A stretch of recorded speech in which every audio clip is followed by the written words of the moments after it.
Um, So sorry, that's not. I had a question about the Naleha Pahala projects, the sewer projects.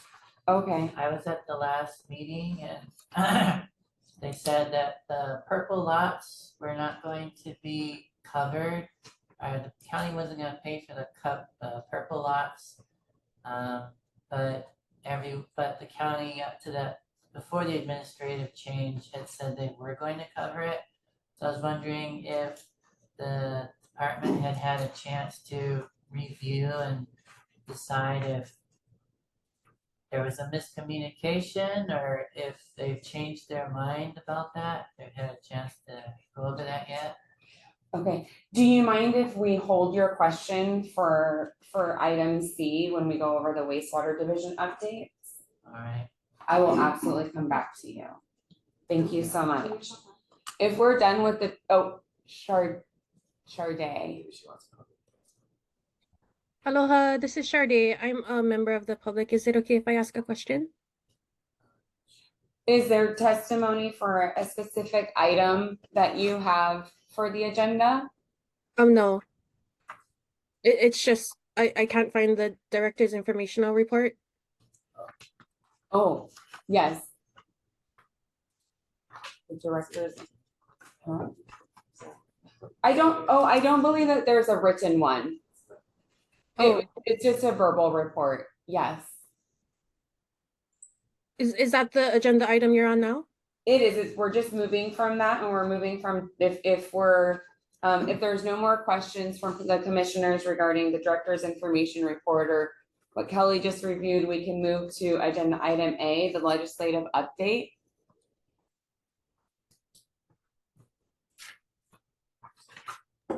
I can help you with the legislative update. So you don't have to go through each one. All right. So for the legislative update, I've been coordinating with the department leadership on reviewing bills and submitting testimony. The legislative Kelly, report. I'm so sorry. We're having some audio problems in our room. Do you mind talking a little bit louder? Sure. How's that? And we're on a legislative update right now, and that's what Kelly is going over.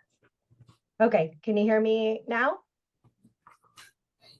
Hold on one moment. Okay. We found the speaker, I think. Commissioner Beats. Yes, I'm confused because Sharday was giving testimony, is that right? No, she was having a hard time finding. She thought that there was a written report for the director's informational report, and she's couldn't find it. Testimony. She's not giving testimony. Okay, I couldn't hear. Yeah.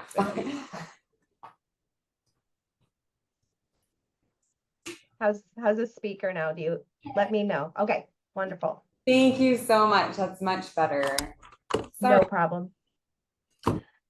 So I've been working with the department leadership to coordinate legislation, testimony, and reviewing bills. So last month we provided a legislative report to the department and the divisions, as well as the mayor's legislative aid. We've been tracking bills, so that's ongoing. We submitted our first round of testimony, and we're now in the mandatory recess built in, so folks can have time to review. So we'll do a second round of testimony at the first crossover. We're tracking about 64 bills, a lot of waste diversion bills and cesspool conversion bills. And we've submitted around 24 pieces of testimony to date. So if you have specific questions, I'm happy to answer them.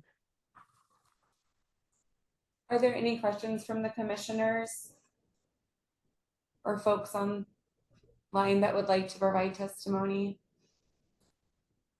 Commissioner Adams? Yeah, just to commiserate with you at what a fabulous job Peter Sir used to do lining that stuff all up in a spreadsheet. And if you can capture them again to do that, I found that really helpful to be monitoring, allowing not only if EMC wishes to develop testimony, but also for my personal lookout instead of trying to track 64 environmental issues on my own. So if you have something that you could share with the commission, I think it would be helpful. Even if it's just a list of the bills you have testified on or the bills you're going to be testifying on, so we could go look up the testimony. Thank you.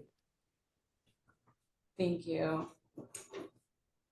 I know that I can offer assistance, Kelly, that I've been tracking legislative bills at the state level. And just a reminder, this commission, what we can do is write letters of support to DEM or to our own county actions, but we cannot write letters to legislative bills as a commission. So anything that we would like to track as individuals, maybe we can put together specific bills that are pertinent to DEM and to this commission, and then share next month. Would that be helpful, Georgine? I think it would be also to say to Director Sagawa that if they want input on their testimony that they're developing as DEM from the EMC, ask us, and we'd be happy to give opinions that you can take or leave as you wish. I'd like to make a suggestion. So we have the legislative report that we can provide to EMC, which shows all the bills we're tracking. We're submitting our testimony really focusing on the management of wastewater and the management of solid waste. So if there's any perspective outside of that you're called to providing testimony for, please shoot that over to the director's private secretary, Tiffany Wallace, and we'll review it and submit it. Just a heads up, once the hearings are scheduled, it's pretty rapid. The hearings might get scheduled 3 days in advance, and the testimony is required 24 hours in advance. So, if things get submitted late, apologies if they don't get submitted, but I just want to let you know of what the timeline looks like for that. We'll do our best. Very good. Did you, Director Sagawa, have something to say? No, I thought what Kelly Hartman was proposing makes sense to me. Excellent. Are there any other questions or comments, Commissioner Beets?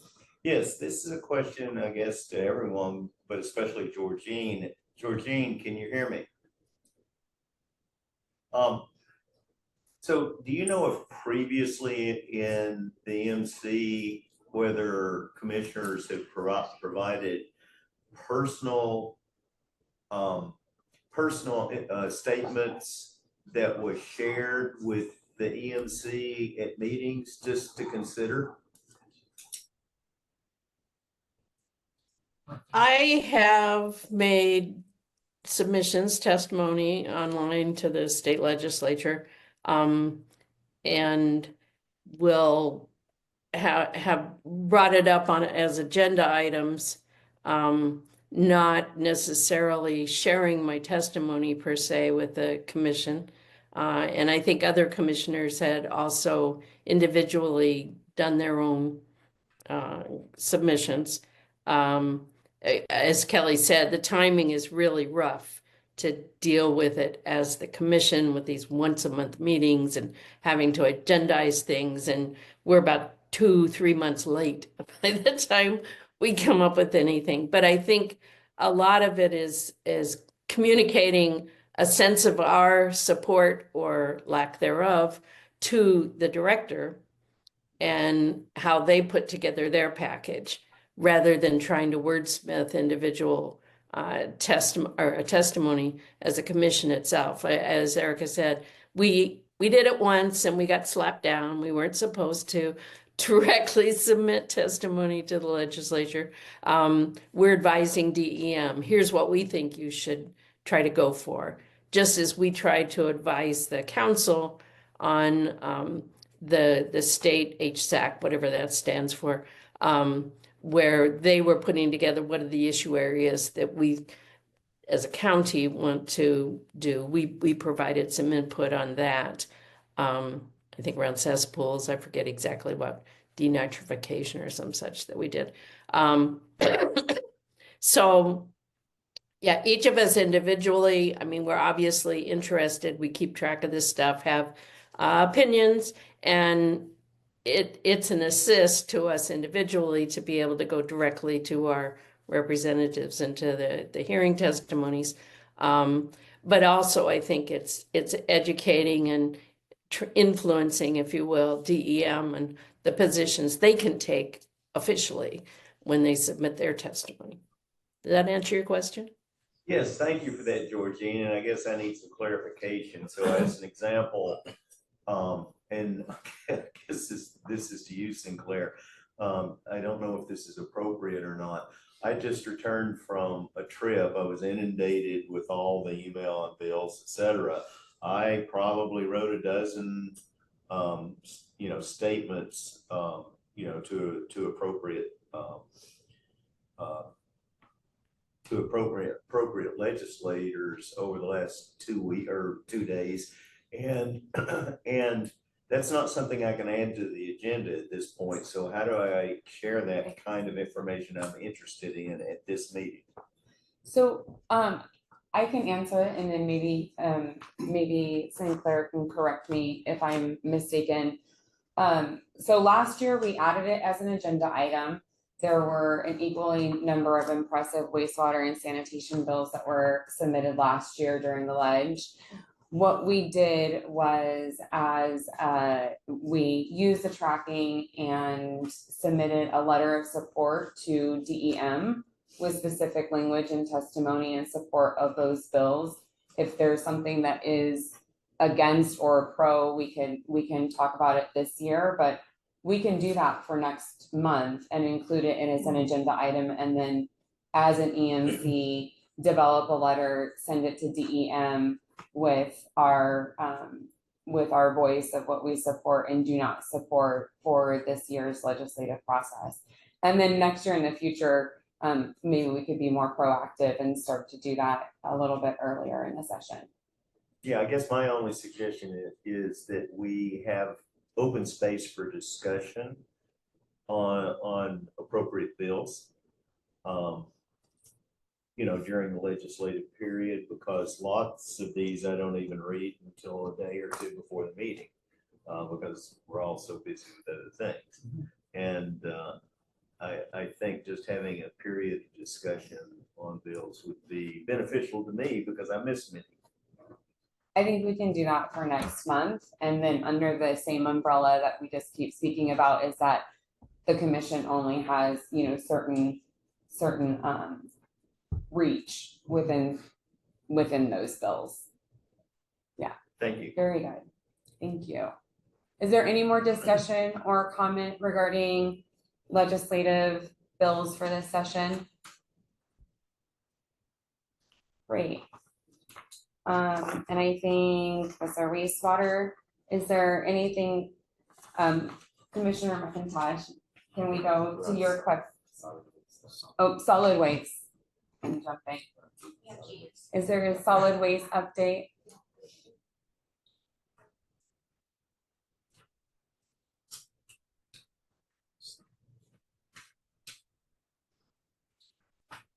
What was that? Oh, Jean, are you on to provide a solid waste update? Hang on, please. I'm trying to make sure that I got all my. Okay, I think it's working. We hear you. Okay, solid waste update. I guess we'll start with there is no closure of facilities today. All are open as scheduled. And any particular I mean, there's a lot of things to update. Any particular one you guys want to hear about? As you guys folks know, I just took on the acting chief role, so I don't know exactly what is asked. I can start with the projects that we're doing. That would be great. Yeah, if you could just get a high level view of what you're taking on and what you would like to share at this point, that would be great. We can always dive in deeper next month. I worked with Christy to update all of our project list updates. I don't know if those were shared with the commission yet, but the biggest one that we're doing today is getting ready to upgrade Lapoihoi transfer stations. It's been awarded to local contractor Isamoto Contracting. We are in the process of getting all the parts and pieces that we need to get that project going. We told the contractor that he's not gonna get the site until he shows to the county that all the critical parts that he needs to build the project is either on island or someplace, at least in the state of Hawaii.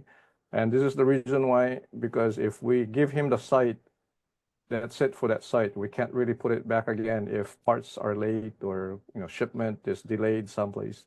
So the target date is summertime. And it's a full closure of the station. There is no easy way, cheap way to keep services going and contractor working at the same time. It's a very small site. So the discussion now is we have 3 days for Lapoihoi. So, the 3 days is still with us. We can give it all to Honolulu, 2 days to Honolulu and 1 day to Papaiko, 1 day to Papaiko, 1 day to Honolulu, 1 day to Pa'awilo. Any kind of combination up to 3 days we can kind of do.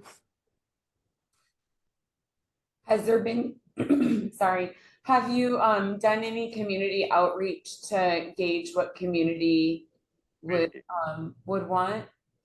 We attended the last community meeting hosted by Councilwoman Kimball, and we posted those questions. We haven't gotten the answer yet. Alex is helping me with it. So we posted the question. We haven't gotten any answer. If I'm not gonna get any answer, the 3 days will go to Honolulu. Is there any other questions from the commission?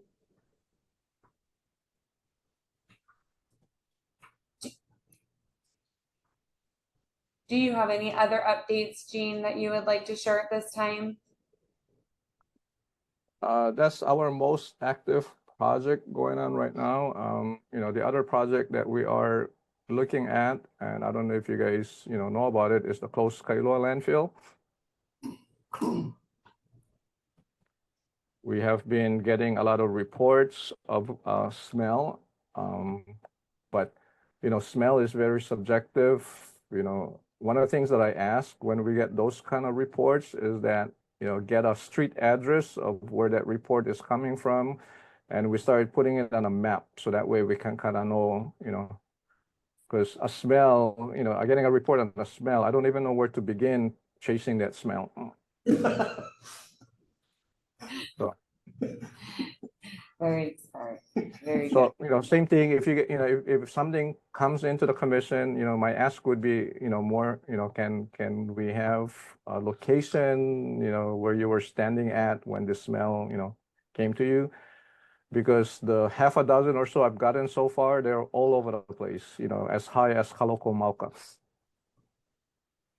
Okay. And are these just community phone calls that you receive or emails, just all sorts? Email, community, sometimes it goes to the mayor's office. I haven't gotten one from the commission, from the constituents to the commission, to the county.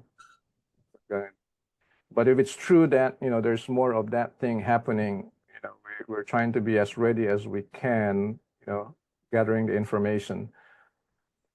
So, as you guys know, that landfill is closed and it's been surrounded by development.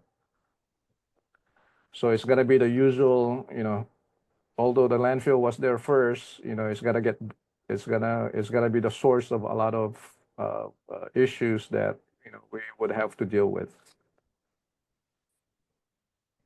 Okay. Thank you. Are there any follow-up questions? Thank you, Jean. Yeah, could I add about the, our recent household hazardous waste that Oh, we had mhm. in Hilo and Kona? So Hilo, we had approximately 575 customers and about 2,750 gallons of used motor oil was collected. So that's about 10 of those white totes, those big white. Do you have a report on that? Not yet, because everything's not, But you were, they don't have the full, oh. Thank you. I'm so sorry. Can you state your name? oh, please? Craig Kawaguchi, sorry. Craig Kawaguchi, Deputy Director, Environmental Management, former recycling coordinator. Forgot to point. Yeah, so and then the Kona event was 420 customers approximately and 1,100 gallons of used motor oil collected. And then this weekend is March 1st in Waimea, March 2nd, Pahoa. I've been seeing those announced, so it's good that they're well used.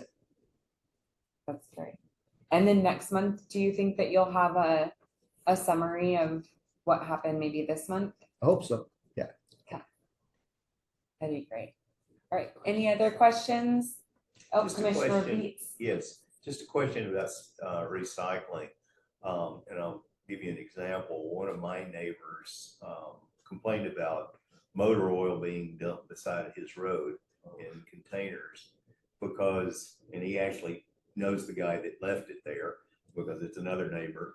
And, he said, I can't take it into town to these recycle events because there's too big of a line and it takes too much time. So my question is really about what environmental management has done in the past on working with some of the vendors that provide motor oil and oil changes to see if they can start taking oil again. Has that been investigated? Yes, so we do have volunteer sites that collect used motor oil, but Hilo, we're still searching. Because the problem in Hilo they were getting was that the illegal dumping at night.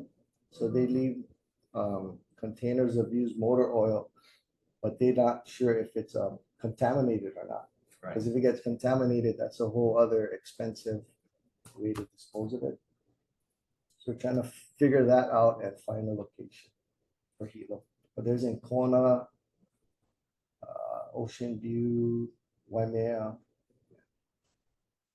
So do you know what is done with the ones that are left at the transfer station? Because another neighbor told me he saw like 10 bottles of motor oil outside the transfer station. It was just left there.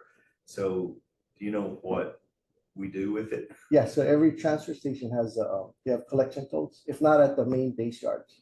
So they take it to the base yard and then they Dump it in. dump it, Okay, yeah, great. in the Yeah, totes. I guess that was my question. Yeah. Thanks. Do you find that there would be opportunity to add days to your collection events? Yeah, but I think it comes down to also budgeting monies. Yeah. So I know Hilo, Kona, we have twice a year, but Waimea, Pahoa is once a year. And So then I believe we tried Waiohinu, but the volume was too low. Yeah, or not enough people showed up during the whole event. So that might be opportunity for us to weigh in on those ideas. Thanks. Yep. All right, any other questions? Anybody online in the room? Okay, we'll go ahead on to wastewater updates. request these wastewater updates? Sure. So, we have several various projects going at the current time. But I think the largest and most notable is the Gila wastewater treatment plant rehabilitation. So as you guys know, we released an emergency proclamation, as well as we issued the contractor NAN, basically a contract start letter. So there's going to be a little bit of a pause of 30 to 60 days before they actually start the actual earth moving activities, because we need to get through all the submittals and all the safety risk planning coordination efforts to start that project up. But it looks like we're going to be breaking ground here in a few months, but the contract is going. And so at this time, we're working on getting engineer of record and construction management support, because it's a $337 million job, and we have a very small internal staff to manage that. And then Hilo's NPDES permit at the same time, likely March 3rd, will be renewed, which comes with additional requirements and some changes as well, which have to also be taken into account and put into operations. And so that's our largest construction project. We just, on the Kona side, we put out for bid last Friday the Hawai'i force main replacement project. And what that entails is that on Hawai'i Road, there's a force main that travels from Hawai'i, the park, along on the Makai side of Ali'i Drive, all the way up Hawai'i to Kuakini. And then it discharges into the Kuakini interceptor sewer as it travels down to the Kelike sewer pump station that's right next to the old airport gym. So we're replacing the force main in Hawai'i Road. So that project is out for bid. It is an AOC project as well. We're continuing our planning efforts. The integrated wastewater management plan is still under internal review. We're moving forward. But as far as Pahala, the treatment plant, that project has reached 100% design. We're doing final touches, final reviews, making sure that the contract document, the 100% bid specs, plans are clean and prepared for bidding. Na'alehu's about at the 30% design phase. We're working on evaluating the collection system and working on the kind of the best alternative for that collection system. So that's the current statuses of our largest projects. There's always smaller operations and maintenance projects internally. We have a couple of roofs that we're working on at our country facilities. Those are developed and done in-house. Everything from start to finish. We do everything in-house on those. But the larger projects we have to sub out just because we don't have a design team of 15 engineers to deliver those larger projects. So do you guys have questions with respect to any specific projects or any concerns with respect to your respective districts?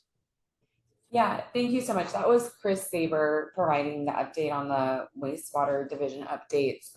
Or sorry. Barbara. It's okay. It's okay. I've been called worse. All at once. No. I just had a little bit, if you could offer some more detail around the emergency proclamation and kind of what goes into that. Is that now going to be able to be used as a tool? I kind of get what I'm getting from you is ways to expedite maybe the Hilo project and the Hilo work. But if you could speak a little bit towards the emergency proclamation and kind of what that does Sure. do. So what really spurs the emergency proclamation is there's just, our facilities, those facilities are really in a state of disrepair, and failure of those facilities could could result in prolonged violation of water quality standards or public health and safety issues. So we put out the emergency proclamation so that we'd have that in place. It's allowing us to move forward and kind of expedite some procurement efforts for emergency bypassing supplies. It also we're working on potentially looking at some different schedule alternatives to support the construction efforts during the startup phases of these of our construction contracts. So it kind of helps us. I wouldn't say it reduces the amount of time and it increases our agility, right? Because with the large organization of rules, sometimes when emergencies occur, you don't necessarily have the luxury of time, right? You don't necessarily have that luxury to get 10 or 15 different approvals or different things. You just need to be agile and move.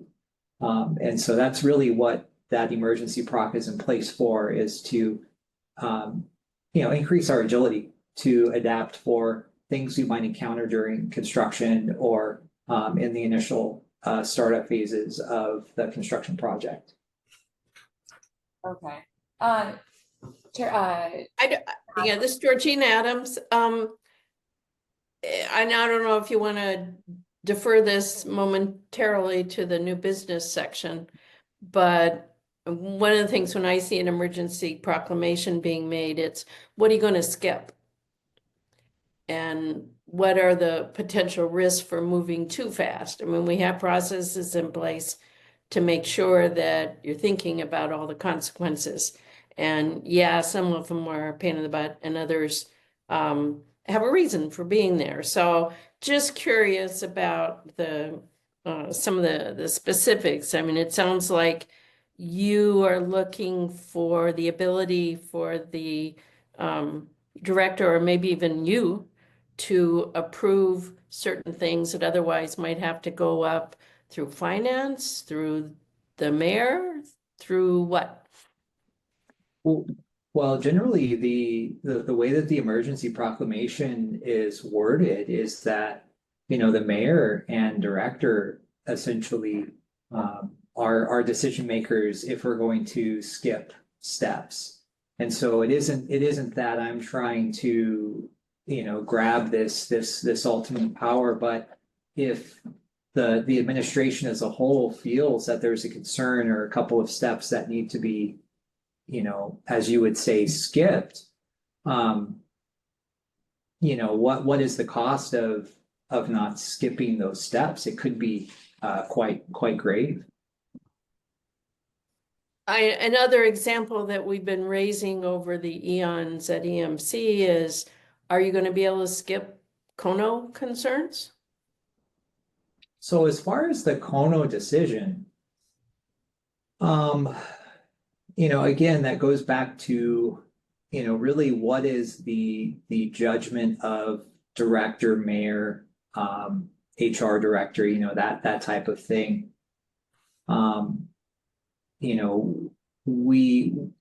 We don't necessarily have the capability to skip a state law per se, but there could definitely be a little bit more leeway in terms of discretion. And just as a reminder, the Kono decision is a decision. It's not a rule or a law that is put into place. Is it? Yes, so I Supreme Court case. Okay, I'm sorry. I missed some, it's not a statute. That's what I A Commissioner little bit Hayes. more clarification on that, Sinclair. So my understanding is it was a judgment. Did I hear you say something different? Oh, sorry, I was just clarifying that the Kono decision is a Hawaii Supreme Court decision. So in the law, we have county ordinances. So there's county level laws, there's state level laws, those are codified in the Hawaii revised statutes. And then we also have the Hawaii State Constitution, we have the county charter, and then we have all of the federal laws. And then on top of all those layers of laws and regulations, then we also have rules, right? Like the Code of Federal Regulations, and then there's administrative rules that the county has to carry out its various laws. But on top of all of that, we also have what we call case law. And that's when the courts interpret statutes and provide guidance on those statutes. And that's another form of law. So Kono is case law. Case law is our appellate courts, for example, the United States Supreme Court, they're constantly clarifying the parameters of certain statutes, right? For example, Or changing them. depending on how you look at it, the system is set up for them to clarify and provide the boundaries of the law. And so that's a whole nother area of the law. So you have your statute, you read your statute, it says you can only drive green cars on Saturday. The courts interpret what that really means. Like, what about a greenish blue car? Can you drive that on Saturday? And the courts would say yes or no. So it's a whole nother body of law, and that's where the Kono decision comes from. I just had a comment. If we know what the Kono decision was about, and that was privatizing over not using county employees, I don't see how that would be an issue if we're trying to proceed with doing something that needs to be done. You know, I'm sure they're aware of the Kono, and so they're not going to look for ways to overstep that. This is Director Sagawa, I Director think Sagawa. Yeah, I just want to add that I agree with what you're saying about the Kono decision, Commissioner Otsuka. You know, just going back a bit, this emergency proclamation was triggered because we've had tons of, or a lot of reports of, you know, engineering reports that warn us of the potential catastrophic collapse of certain structures within our headworks. And if that happens, that's the first structure that receives the inflow, you know, from the sewer pump stations. So if that headworks process fails, everything stops. We can't process anymore, okay? We can wait for the stuff to get fixed, but the risks are so great that if we face a catastrophic failure of the headworks, I don't know how we're going to be able to respond to it. What the emergency proclamation does for us, it allows us to bypass the normal bid process, which takes months. And then after that, some of the materials, equipment that we need to keep, you know, in case of a failure, keep things going, may take up to a year to fabricate and get delivered to our treatment plant so it can be installed.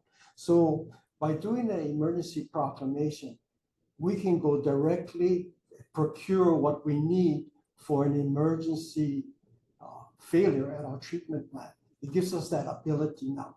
I want this material, these things to be on hand should we have a catastrophic failure between now and the time we finally can repair our headworks. Yeah, it's something I think is the prudent thing for our department to do. We're going to have to do it one way or the other, so we can save that time and address it now. My recommendation was we need a vehicle, a way to accomplish this. So that's, answering your question about. And I don't think the Kono decision and what's in place is going to affect this effort that we're moving towards accomplishing. Thank you, Yeah. Director Sagat. Can I, Chair Perez, just a quick Yeah. follow-up to that? How, what is the timeline for an emergency proclamation? Is that just whenever it is formally removed? And then how does that work in conjunction with an AOC? Or do they I kind of think even? there are two different buckets. Okay, Okay. okay. And I think the emergency proclamation has a time frame, but it can also be extended depending on circumstance and justification. That's my understanding. I think someone. Chair Adams, yes, she had a follow-up? I just want to say, I was playing devil's advocate to a certain extent. From the day I joined EMC, actually, from the day I moved here to Hawaii, so at least 10 years now, Hilo has been a disaster waiting to happen. And I'm glad that there is now, high priority. And even though solid waste is more my thing, I fully agree that dealing with our wastewater management and our fallen to pieces treatment plants is #1 priority. So do it, yes. I just think we need to consciously know and understand what we might be skipping over in our, eagerness to finally get that stuff under control, and not just, well, I know the answer and I've got the gold-plated machine that's going to handle it all. Just to think about it, and I think it's upon EMC to also say, well, wait a minute, are we skipping or ignoring some things that are important to also consider? So that was mostly my point. So I'll shut up. Thank you. Thank you. I appreciate her input, Thank you. Commissioner Adams. Thank you. Yeah, and I think Sinclair has an additional legal component to be able to add. Yeah, Deputy Corporation Counsel Sinclair Solis Ferguson. So I was just reading the emergency proclamation, and essentially what Director Sagawa and Mr. Sparber was saying, that it allows the department, the mayor, the county, to waive certain restrictions when it's an immediate emergency, and basically to purchase things, procurement, like Director Sagawa was saying, and for construction to fix things that broke, and they need to do it right then and there, right? That's correct. So that's what the proclamation gives the county the authority to do. And then it's just to answer that follow-up at the end of that, it's effective February 11th for 60 days unless terminated. So if the county wants to renew it at the end of the 60 days, they'll renew it for another 60 days. So it has to be renewed every 60 days. So is that the window of any? So the emergency proclamation is in effect for 60 days, beginning February 11th, unless terminated.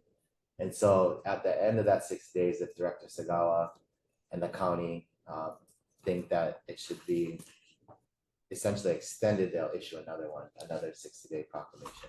That's correct. Well, my thought was basically, if we know it's about to happen, it's just so critical. To give it a timeline is like expecting it to happen within the 60 days, but if it happens on the 61st day. I mean, so it's like, to me, the timeline is a little too short knowing what the problems are.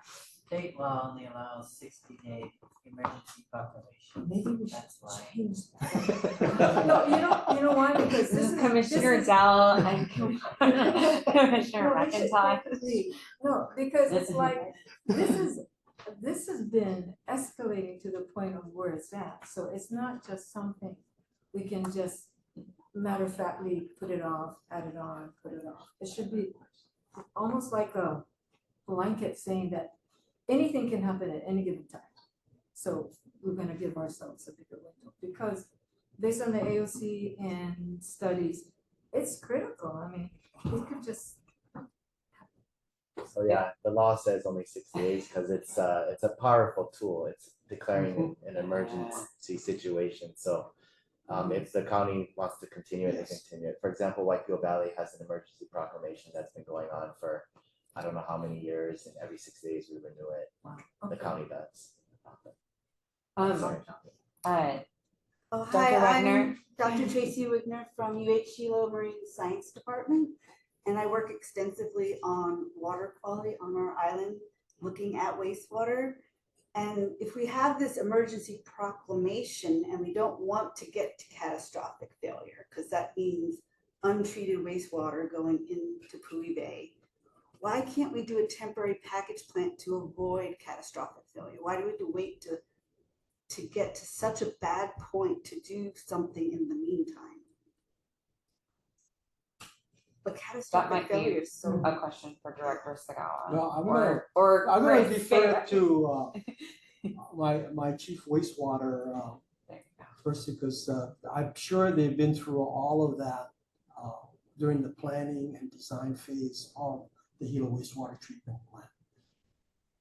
Is Chris online still? Yeah, so, you bring up a good point. Why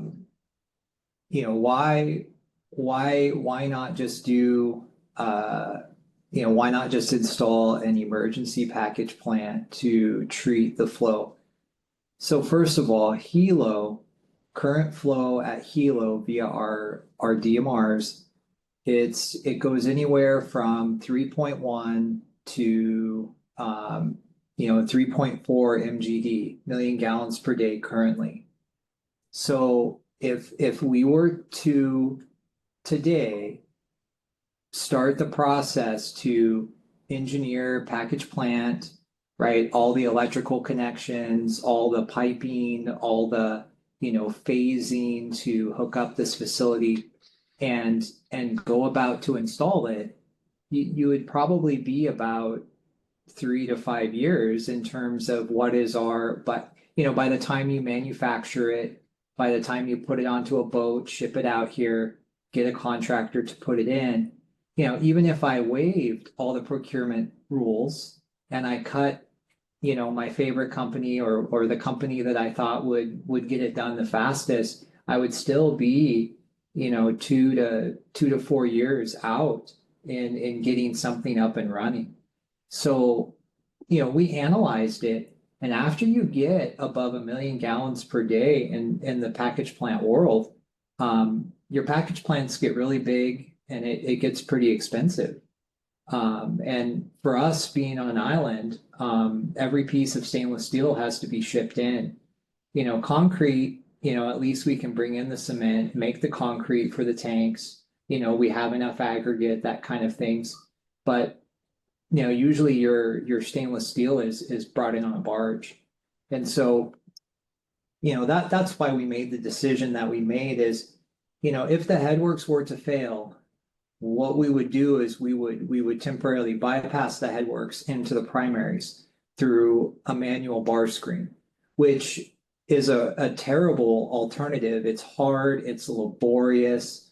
We're going to be feeding solids into our digesters. It is not ideal, but in terms of we could install and get that up and running in say 6 to 8 months rather than waiting for the full design cycle and delivery of the package equipment. So that's really why we made the decisions that we did, was based on time, really. This is who am I? Chair Perez. I have a follow-up question. So these timelines that you're referring to, 6 months, 3 to 4 years, I question that timeline just for a package plant. They are much shorter than the 10-year timeline that right now the AOC has for the update for the Hilo wastewater treatment plant. And so has there been a cost risk analysis that has been done under this new emergency proclamation? So I realize that a decision previously under an AOC at 10 years, maybe this was weighed out but has this been weighed out currently under this current environment with the emergency proclamation? And knowing that maybe we can expedite some of these components that you're speaking of and even maybe drop it to a shorter timeline.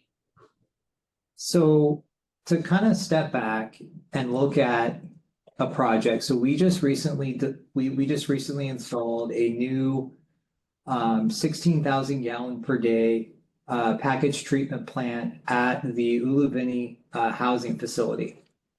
So I was able to work, and we procured that unit through sole source.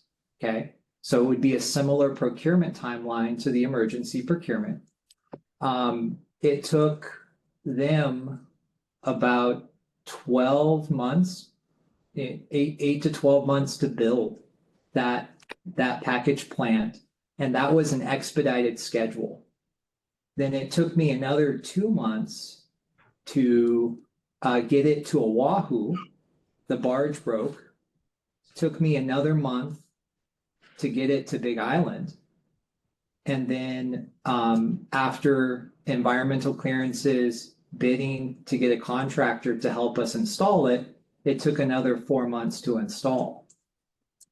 And that didn't involve bringing it, that basically just involved modifying existing utility connections on site to bring that train up to operation and get it integrated. Then it took me another 6 to 8 weeks to get the biological process up and running in that train. And then during that time, the staff was trained. So all in all, I mean, that project at 16,000 gallons per day took me about 18 months. Which is when much shorter than 10 years. So I guess I just have the question that I had is, given that these decisions possibly were made prior to the emergency proclamation, has it been revisited, knowing that we have an emergency proclamation now, and does it kind of open the door to discussing that emergency package plant could be something that would drastically reduce the risk to the environment as well as to people from a catastrophic failure? So in terms of our time frame, we're currently not on a 10-year time frame. Our construction timeline is 5 years. And so looking at it from the perspective of our 5-year construction contract, I would say that we have given it evaluation to determine, that it is more financially feasible and faster to install our bypass, which I believe our bypass is set to be operational within 18 months of the NTP of that construction contract. Because part of our current project is to install a manual bar screen and a more permanent bypass for that Hilo facility, which we're getting parts for at this point in time. So I would say yes, we've based on our current contract timeline and our current project, given the constraints that we have, we've done our due diligence to identify that, we really are that the kind of temporary package plant doesn't necessarily make the most financial sense or, schedule sense at this point. Okay, thank you so much. And I see hands online. Commissioner Beats had his hand raised. Would you like to? Chris just answered what I was curious about, but I've got another question. Go ahead. Not on this topic, so. Oh, okay. I think that Commissioner Adams had her hand, and then Kelly can go after. You want Kelly to go? Kelly, go ahead and go, please. Okay, I just wanted to offer a point of clarification, Eric. I think you're using the AOC schedule as the assumed Hilo finished construction deadline. in reality, those AOC deadlines are meant to offer a wide buffer so we can actually be successful to meet those requirements. The HELO is on its own project management schedule, which I believe is a 5-year schedule. Thank you, Kelly. Commissioner Adams? Sorry, I was muted. No, I don't have any questions. I agree with Chris that, slapping something quick and dirty, nothing's quick, no matter how many proclamations you make on this island. So, do what's gonna be rational.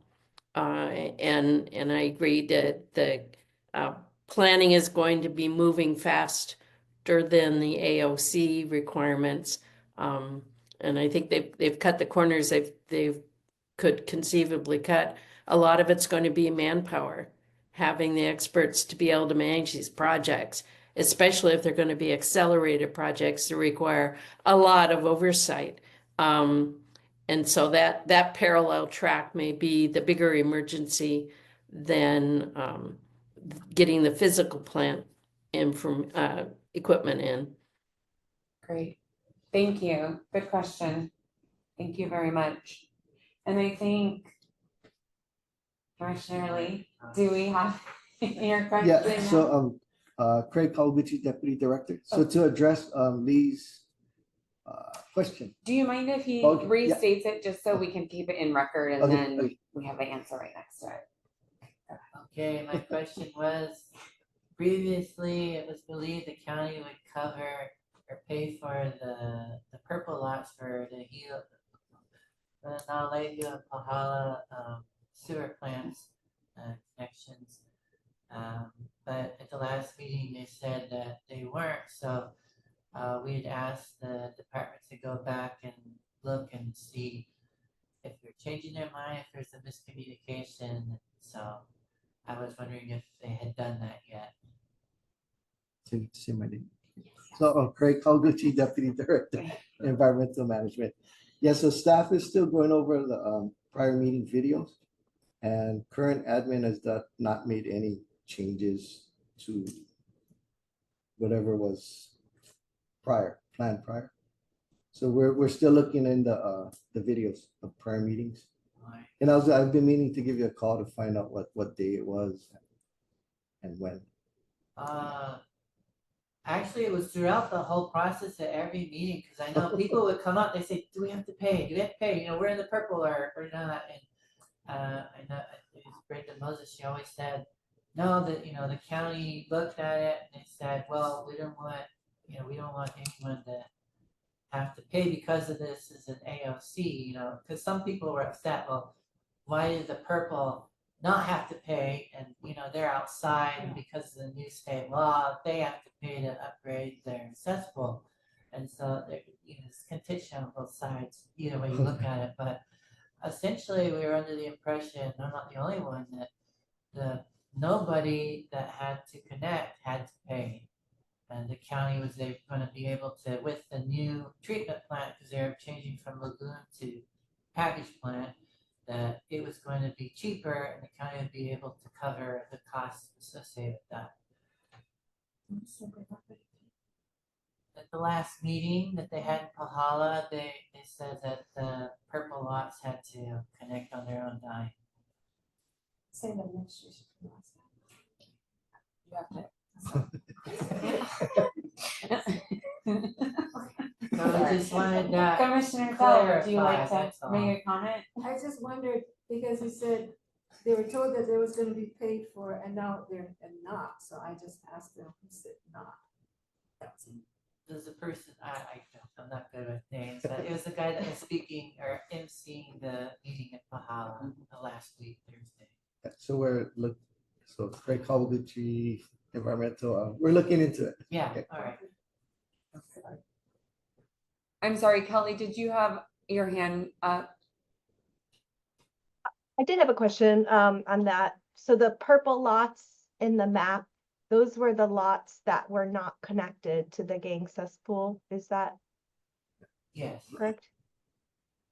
Thank you.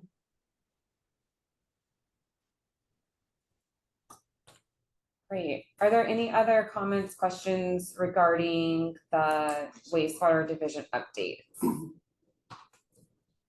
Commissioner Beats. Yes, District 1, Jim Beats. This was a question to Chris Barber. Chris, can you hear? You can? Okay. Yeah, Chris, you had mentioned the integrated wastewater treatment plan and it's under review. I know you've got a lot on your plate, but do you have an estimate of when that would be available to the EMC? So, as we shared at the last meeting, we're not necessarily to a draft point yet. And so I believe our current schedule is that Q2 of this calendar year, we should have, something available for EMC to review. Thank you. And so I just wanted to go back, are we wrapped up for the wastewater division updates? Just wanted to make sure we're done with that item. And then the integrated wastewater master plan updates, we can move on to that agenda item. Okay, so as we've discussed, Mayor has put together the cesspool working group, which it's my understanding that their goal will be to kind of help identify funding sources for cesspool conversions. We're actively working with them. We also had a meeting this was back on, I believe, February 7th. We had a meeting with DOH to discuss, cesspool conversion efforts with respect to the state's planning efforts, right? Because the state has, forgive me, Kelly, it's Act 217, I believe. It's the water resource. It's through University of Hawaii. It's Act 2. Oh, yes. Okay. So it's through and they're putting their best and their brightest on the project. And so what they're doing is they're actually collecting data from the counties, and they're putting together a larger statewide cesspool conversion map. So, basically, administration from each island and also DHHL was in that meeting. And, it was good to kind of discuss, our methods, our methodologies. Other jurisdictions, we were, as you've reviewed our sewer code, one of the questions that we get asked about our integrated plan is, number one, what are your service areas and how is that going to work? I believe, Georgine, that was one of the concerns that EMC had prioritized and echoed. And then the other concern was, septic. How are people who just install septic and they get sewer in front of their house, how are they going to be treated? Because essentially, as a county, you don't necessarily want to make them pay for sewer twice. And so it was good. We kind of exchanged other ideas. Other counties have codes where they prorate or they waive fees for a certain period of time, basically the design life of that septic tank. And so, but it was to kind of understand the information that the state folks were looking to collect from the counties. And so, but so there's coordination there. And we also expressed to the state that really cesspool conversions and cesspool conversion plans are, a case by case, island by island analysis, because we expressed our concern that we don't want some sort of statewide blanket to be draped over everything. And then the counties lose, the decision-making, efforts in terms of how do we prioritize our dollars on island to convert cesspools, right? Because if it's our dollars or then we should be able to prioritize. And anyway, and so we just had those types of concerns, those types of discussions with the wastewater branch and UH. And there was also discussion about technical assistance from the EPA. And the EPA had been providing some technical assistance to DHHL for these planning efforts. Now, the county had financed its own cesspool conversion plan. We were using technical assistance to help us get funding for a couple other projects. But it seemed like a lot of other communities were using the technical assistance to fund their cesspool conversion master plans. So anyway, that's kind of our current, status on the integrated plan. Again, we're still internally working on our draft. We're collaborating with other agencies, expressing our concerns over problems and challenges that we have found are going to impact our island. And we've expressed that, if it's going to be county funding that is going to be helping pay for cesspool conversions, we're going to need help from the state and the feds, as well as we need to maintain control as we are closest in care to our constituents. And so anyway, I hope that kind of addresses that. Yeah, thank you for that update. It's really great to hear that the county DOH conversation is happening and that those communications are going on. It is an all of us problem as well as financing problem. I get the struggles around it. And it's really good to hear you have those conversations. What I'm wondering is, instead of the integrated wastewater master plan update until that draft is ready, maybe what you folks can do is just come prepared with these small updates regarding the task force and regarding some of these conversations that you're having with Department of Health of how you can collaboratively, tackle cesspools across the state. That would maybe be a good kind of just quick updates while we're waiting for that draft of the completed plan. Does anybody have questions or comments regarding the integrated wastewater master plan? I know we're all waiting to see it.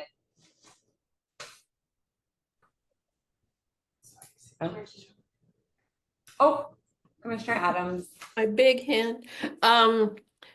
Question about the efforts. Who knows what's going to be coming out of EPA, but the pressure to look at a broader applicability of NPDES permitting. Is that task group still going? Any word from what's going to be swooped in and how that's going to impact your integrated wastewater management plan, because they've just changed all the rules? Mr. Adams, I don't have an immediate answer. I do know that DOH did present their like 3 general NPDES permits for injection wells or various different types of facilities. It's unclear if that's going to get off the ground and if that's acceptable to the stakeholders. I do know we submitted our permit for the Kealakekee wastewater treatment plant. I do know that DOH is moving very fast on that permit, as it was sent out to their permit writing consultant within a week. I do know from conversations with the chief that they are moving forward. So again, I don't really have much guidance or much information at this time. As far I as just what thought you I'd would- ask. I know everything is chaos right now, so that's fine. Yeah, it is kind of chaotic, but that's what makes wastewater fun. So anyway, Like it wasn't challenging already, huh, Chris? No.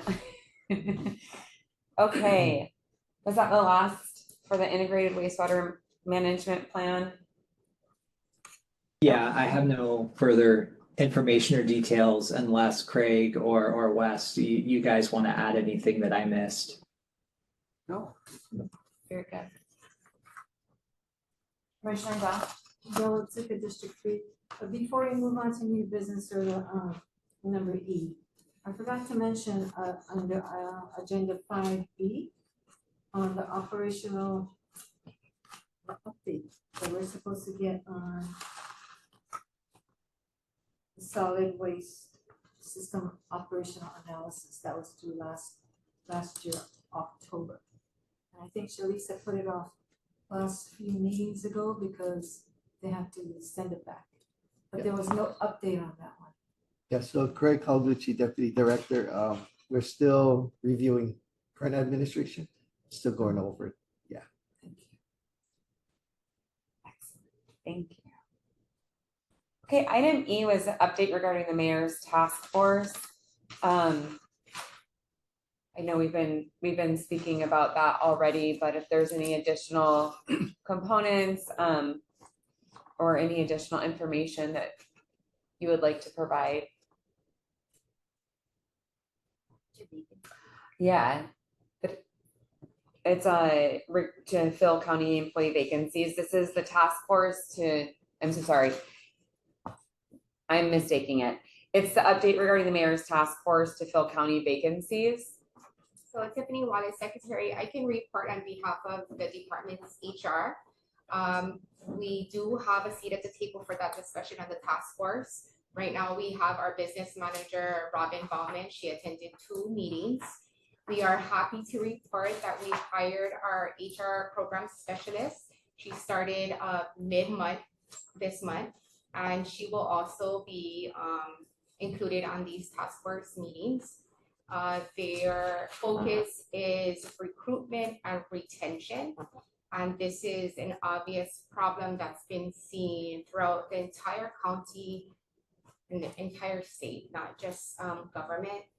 And they are just brainstorming strategies right now.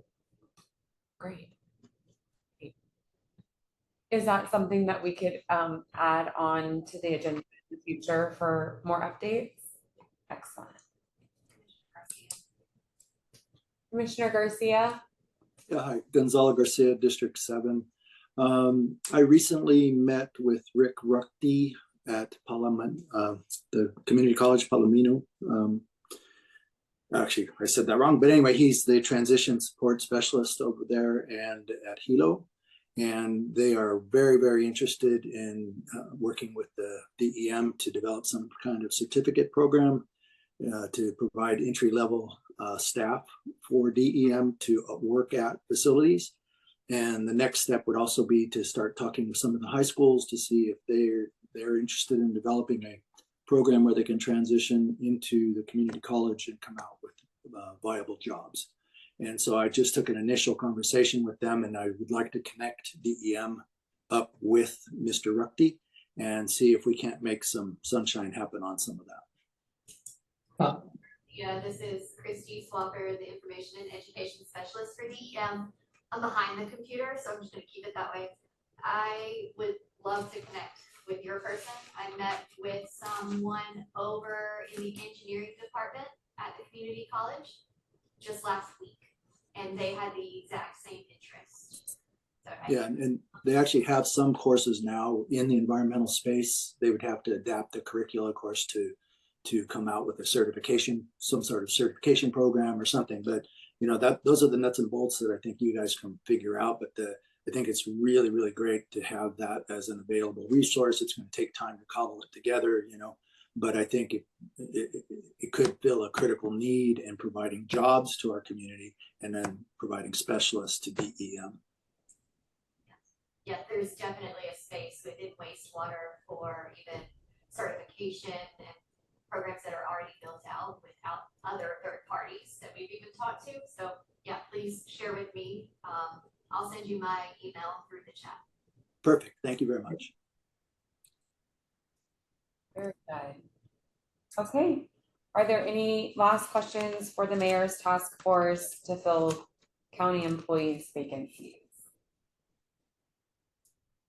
All right, I think that this is a good time for a break. So we're gonna go on break and then we will come back in, is it 10 minutes? 10 minutes.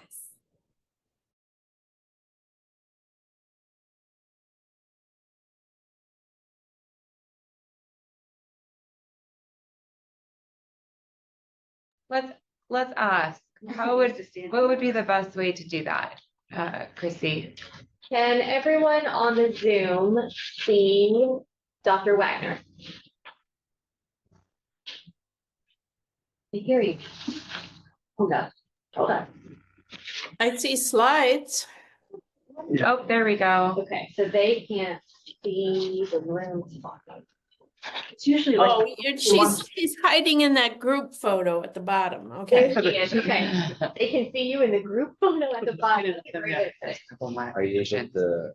Yeah, that's about all I can do because it wants the presentation, right? Do you want me just to stand in the room and then, because it might be, I can point at things then. Yeah, she's like, oh, I can do my thing. We have My hands.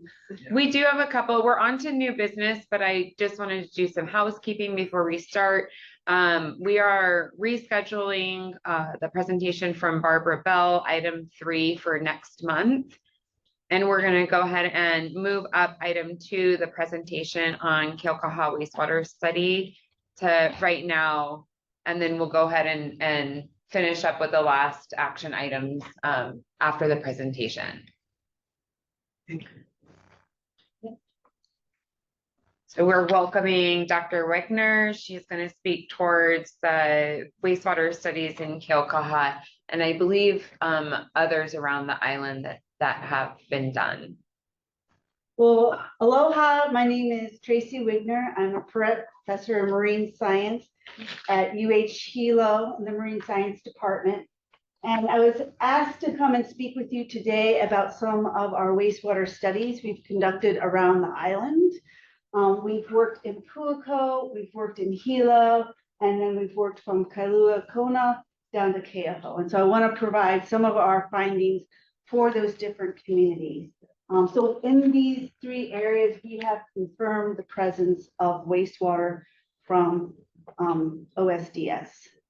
And I also wanted to point out, my collaborator in all this work is Steve Colbert, and we've had several graduate students who are from the Big Island who have contributed to this research, and it led to their master's degrees.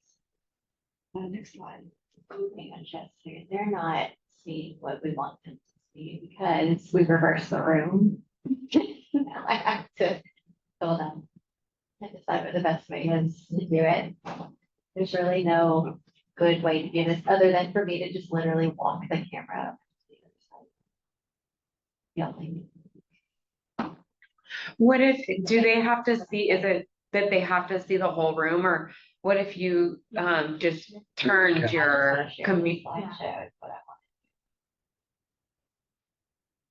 I just, I never trust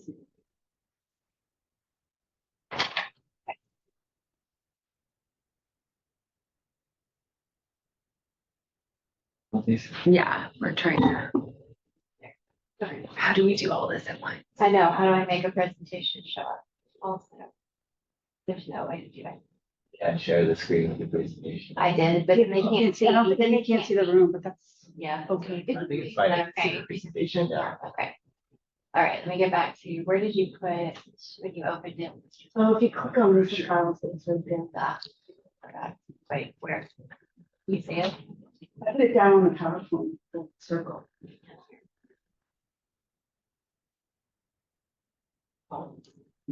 Yeah, this one. Sorry, yeah. Oh, no, we'll take a flash drive back. Oh, I thought I dropped it It's on. for young generation. I know. Bear with us, you guys. Magic. We're just not set up backwards for your ability to talk with your hands. Way above my head. I mean, even 50 years ago, they're like, what? Yeah, COVID changed a lot of that. They can iPod.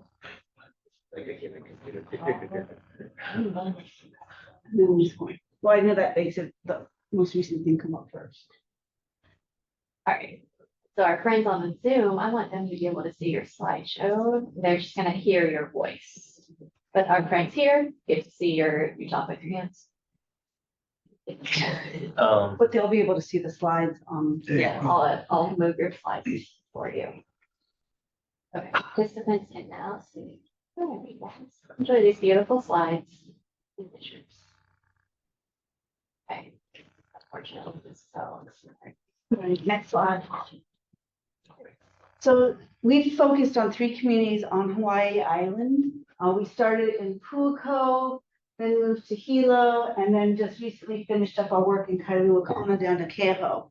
And all of these areas where we have worked, these projects have started from community concerns. They suspected that there was a wastewater issue in their communities, but they needed evidence that it was present. And so they asked us to help them collect information to help make decisions. And so each community kind of has different issues. So Pu'uko, it's all OSDS along a road there. And the 2 options for them is to connect to a package plant or to connect to the monoline. So that's one of the things that they're deciding. In Kailua Kona, so what I want to also say is that we started in Kailua Kona, not up at the wastewater treatment plant. That was just our project, although I recognize there are a lot of issues with that wastewater treatment plant. Our focus was looking at the OSDS and then looking at current and future inundation of the sewer lines with sea level rise to be able to make decisions. And for that, it would be to extend the sewer lines to the homes with OSDS and then to move some of the sewer lines further inland so that they're not inundated with seawater. And then in Hilo, it's a combination of the 2. We have OSDS and we also have the wastewater treatment plant, which we were speaking about earlier, and the outfall. And 2 other things I want to point out is we did specific studies, more detailed studies down at Kahalu'u. And that is a priority 2 area for conversion. But through our project, we found that there are a significant amount of cesspools that are not part of the county or state layers that are being used to make the prioritization decisions. And that came from work from Cindy Punahali and one of her colleagues. They went down and looked at the tax map keys and created their own map. And there was a significant number that are not part of the layer using to make the prioritization areas.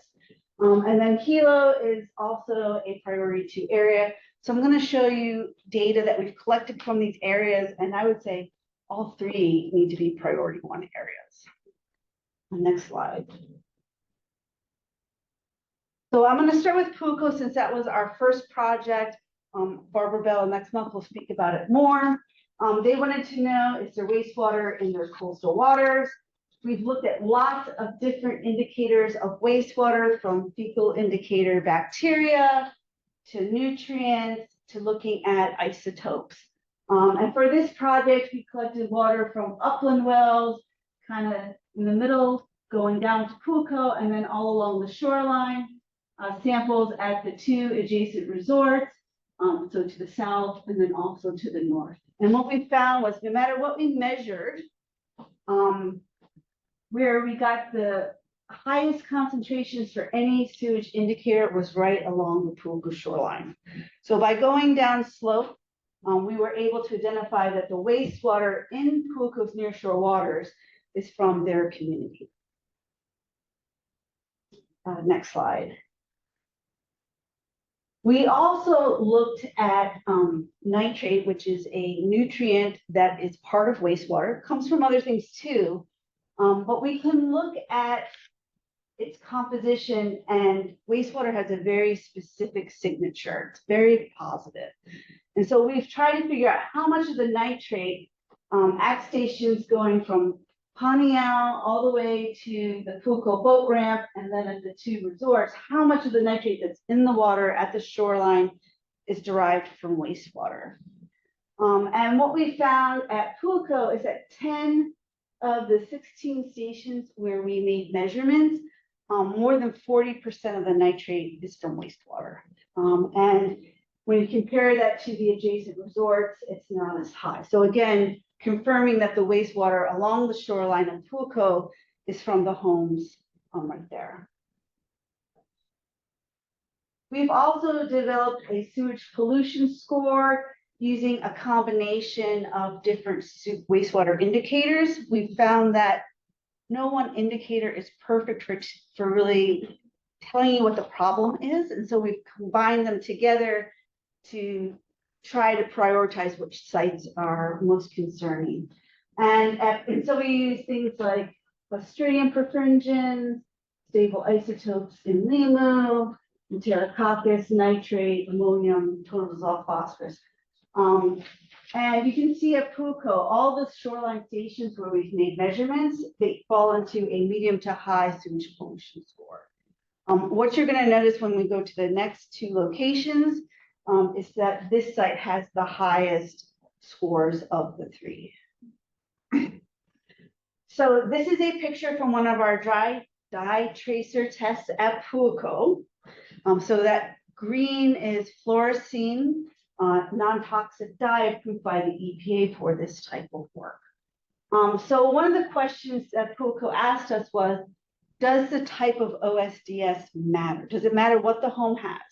And so, Can you say what OSDS is? On-site sewage disposal system. So cesspool, septic tank, aerobic treatment unit.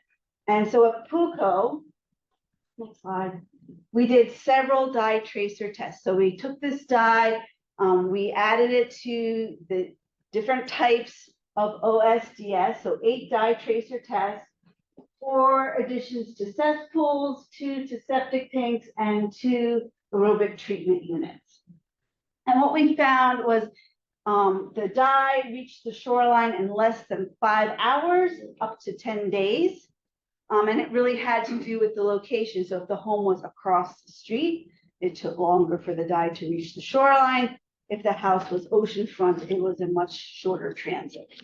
So flow rates ranged from 3 up to 137 meters per day. And what we found was that the time of travel didn't matter which type of OSDS we were looking at. They all encompass that broad range. So next slide. So there was no difference among the systems. It didn't matter what type of OSDS the home had. The wastewater was reaching the shoreline very quickly. And so what really matters is the underlying geology of that area. So if there are large cracks in the rock and the water table is high, so very close to the surface of the ground, that wastewater travels very fast from the home to the shoreline. And in fact, when we did one of those dye tracer tests, which the first picture was from, we got a phone call from one of our community collaborators saying, hey, the whole shoreline is yellow, please come and pump out the system because people are getting concerned.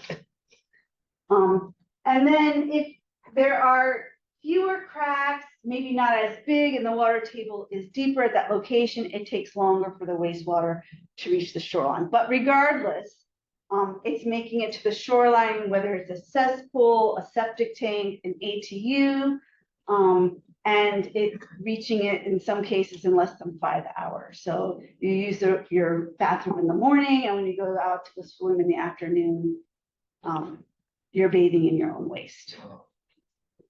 Next slide. So now moving over to Kailua Kona, I was leaving Hilo for last because I know that that's a big focus.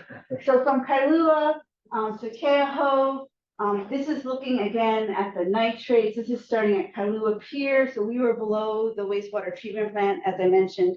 That wasn't the focus of this study. And then going all the way down to Keaho. So from north to south, a lot less wastewater in the nearshore waters, at least according to this measurement. So less than about 6% of the nitrate was derived from wastewater. One place that stood out was near Mulao Beach. So on the other side of Kailua Kona, that beach that encircles Ali'i Drive. Next slide. Tracy, just real quickly on that slide, you said the axis was proportion. Yeah, so it's a percentage. So of the nitrate we measure in the water, what percent comes from wastewater? Okay, thank you. I'm not showing the other potential sources we looked at. I just wanted to focus on the wastewater today. Right. We also did a sewage pollution score for these stations. And you'll notice there are no red dots. So all the stations where we made measurements had low to medium sewage pollution scores. Next slide. But the strongest evidence you can have that wastewater from homes with OSDS are reaching the shoreline are dye tracer tests. And so we saw that that was happening in Pu'uko, and it's also happening in Kahaluu. So we did we've done 2 dye tracer tests. I don't have the results from the second one, but the first one we did, dye came out in less than 5 hours. And so this is the little where the spring was, where the dye was emerging. You can see it going into the ocean where there are people recreating. And so this location was our fastest transit time, 278 meters per day. So reach it very quickly. So within the day where they were doing the addition to the house, when they went to the shoreline to start making measurements, thinking there wouldn't be anything there yet, they already saw the dye. Next slide. So as part of this project, we were also interested in sewer line infrastructure and how that might be affected with sea level rise. So this map is specifically for Kailua Kona, and we found that 55 manholes and 66 mains are inundated with groundwater now at mean high water. So they're already having some inundation at these current sea levels. Moving into the future with some of the different predictions, so going from 0.6 meter rise, a meter rise, up to 2 meter rise, you can see that as we get to 2 meter rise, that some of those lines are completely underwater. So at that time, when we look at a 2 meter sea level rise, which is going into the future, 113 manholes, 135 mains are inundated with groundwater. So the seawater is pushing the groundwater up as it's moving in. And so that's how they're becoming flooded. And then 17 manholes and 22 mains will have surface flooding. So the water will be going in to them, not pushing up. And so that's what it will look like towards the middle to end of the century. Next slide.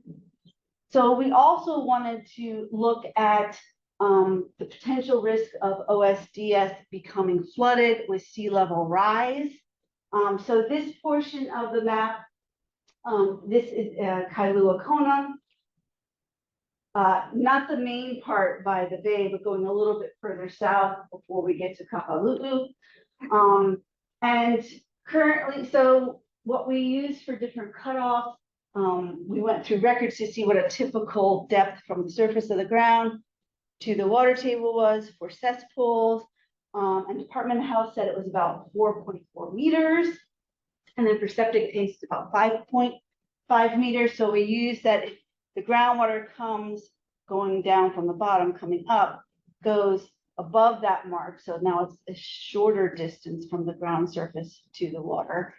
It's become inundated. So just going into the future, which is this panel, we'll have OSDS being inundated from the surface. So the sea level will be high enough to be entering them from the ground, from the top down. And then that's 2 to 9. And then when we get to less than 4.4 meters, that OSDS number ranges from 56 to 92, so it's the whole shoreline. And then for the 5 meter one, less than 5 meters, 66 to 112 OSDS. And so next slide. So then moving to Hilo, so each project kind of had a little bit different spins. This is a map you're probably very familiar with. Sorry, guys, the slides aren't changing on our screen. Al should tell him we're almost done. I know. Was it I'm shared? seeing slide 10, if that means anything. Does it say Hilo OSDS? No, it's back on Kailua Kona. Oh, it's disappeared now. so- Okay. It's not, anything on it, actually.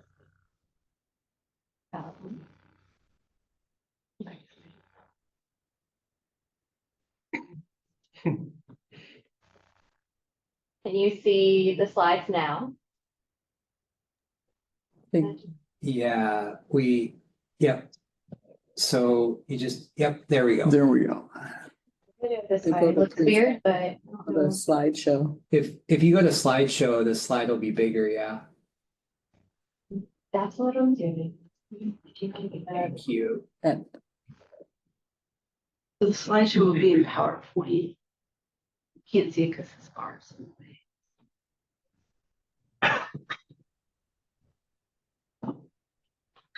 Okay. Some slideshow.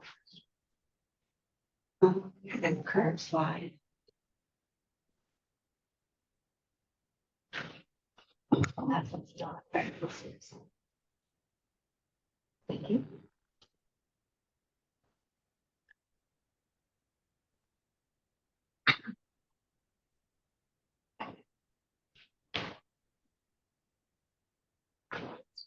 Where the slide actually. Can you see a map of Hilo?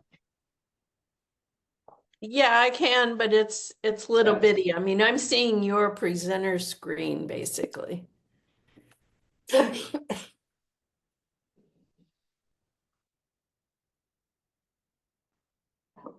If you go into it before, if you go into presentation mode prior to switching, It'll make it big. it should. So go to the bottom, see that little, This guy here, Mhm. and it keeps putting it into the gray one. I don't want it in that one. oh, okay. And I think that has something to do with this. There's the big one, right? Okay. Like we have to have next time we'll use. That's what yours. it does two screens. It is, thinks that we're doing something we're not.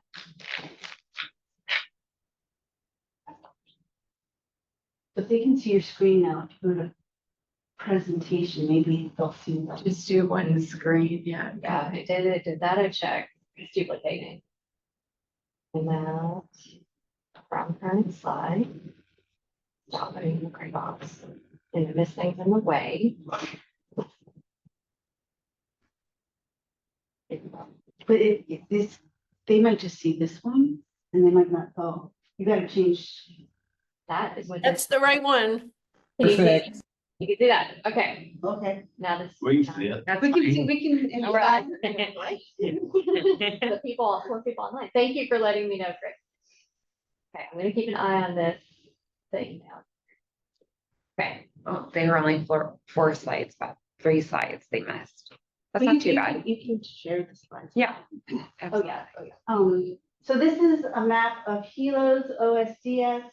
So all the little like pale yellow circles are cesspool septic tanks in our watershed. For this project, we sampled stations from King's Landing all the way to Honolulu. We did do some concentrated work in Pui Bay due to community concerns.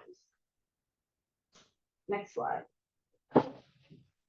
So again, we looked at the nitrate and we wanted to see what percent of it was derived from either wastewater from the wastewater treatment plant because of the outfall versus from the homes with the OSDS. So we'll start at the top since we've been talking about OSDS. So this is going from King's Landing to Pui Bay outfall and then starts Reeds Bay going out to Honolulu. We color coded stations based on whether they were more salty, more ocean, if there were a lot of springs and fresher, or if they were affected by the rivers. So outside of the breakwalls, there was less contribution along the Keaukaha shoreline from OSDS, but I'm going to show you pictures. Like again, each little thing we measure might tell us something slightly different, but the dye tracer tests are the most concrete evidence. You can't refute that because you see it coming. So not as much outside the breakwall along Keaukaha. You see greater influence of the OSDS near the rivers. Then moving to the sewage treatment plant, we see a high influence, a higher proportion of the nitrate is coming from the sewage treatment plant via the outfall. And we didn't look at its contribution to stations inside the breakwall as we assumed that it wasn't going to be coming in that direction. So Hilo is impacted both by wastewater from the OSDS as well as the wastewater treatment plant outfall. Next slide. Can I ask quick, what was the red line represent? Oh, so I put that at the 50%. So you can see 50% of the nitrate came from the sewage treatment plant, and all the stations are above that. Here, I put it at 25% just to show which ones were higher. Okay, and then your bubbles with the solid line represent. Those are like medians and 50%. Median? Yeah, and 50% Okay. interval Okay. 50% intervals. Okay. Confidence intervals. And just to confirm, your sampling was done along the shoreline? Is Can that you correct? Can you please say your name? Sorry, my name is Chris Barber, wastewater division. And I just wanted to confirm your sampling was done along the shoreline. You guys didn't sample like in a boat in the bay over the outfall?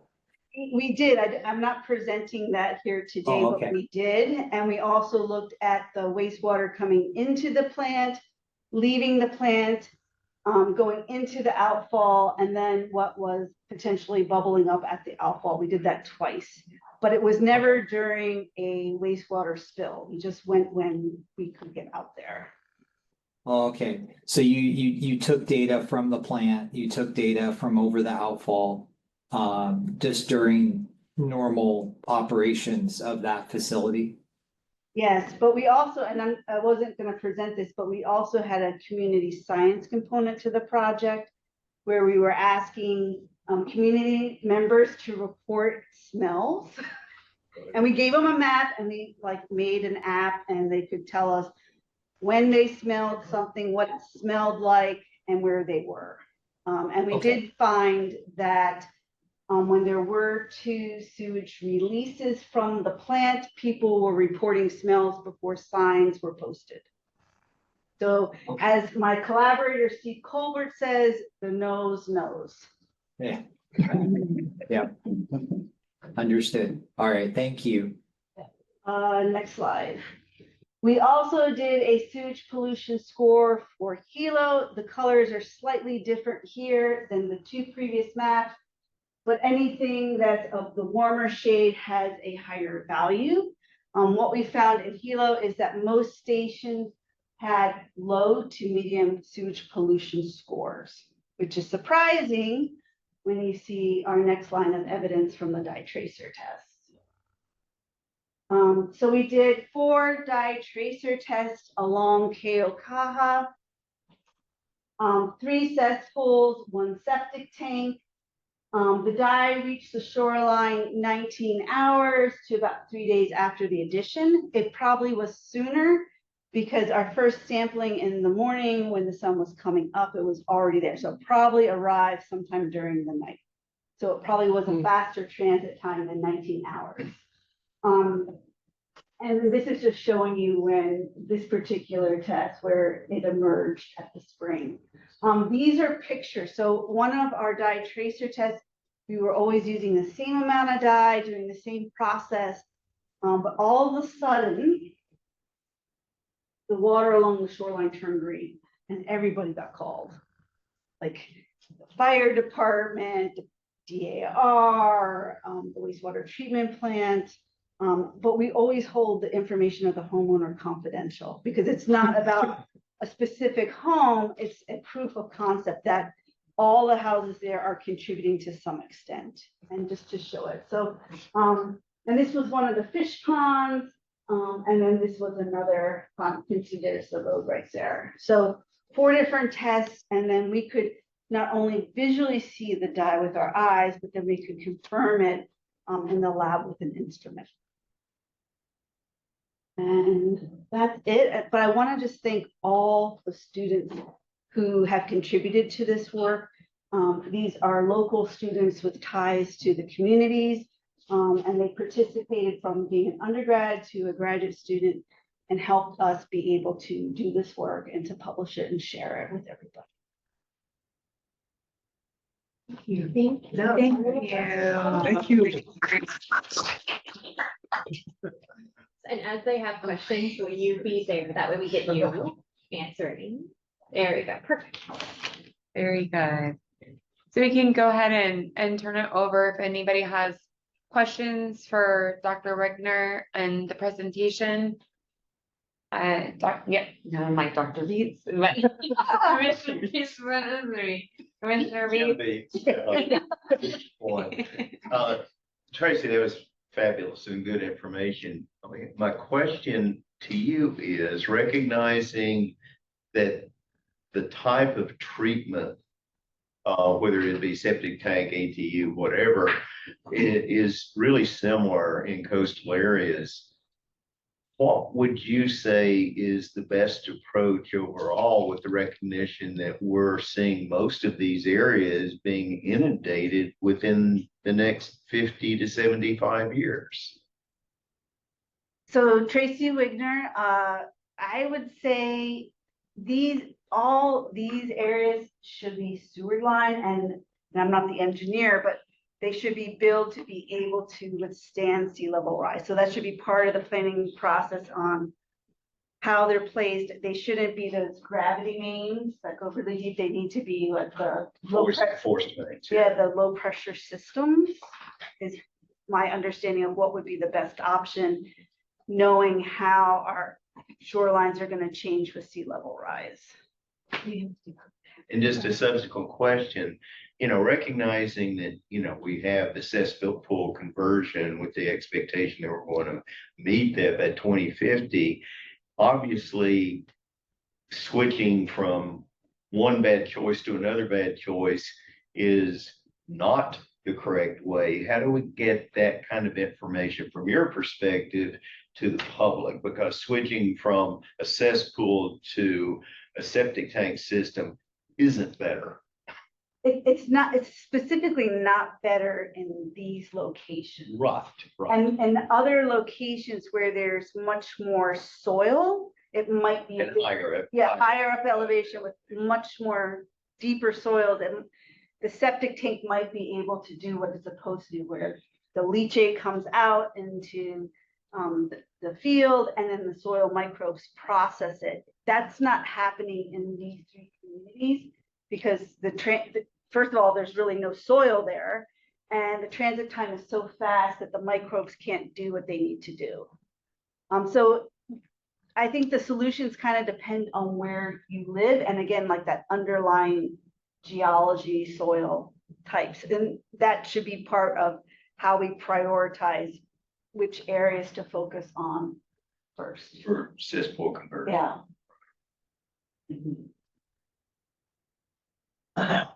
Is there more questions? Commissioner McIntosh, so following off of your explanation and what your slides, so you're saying that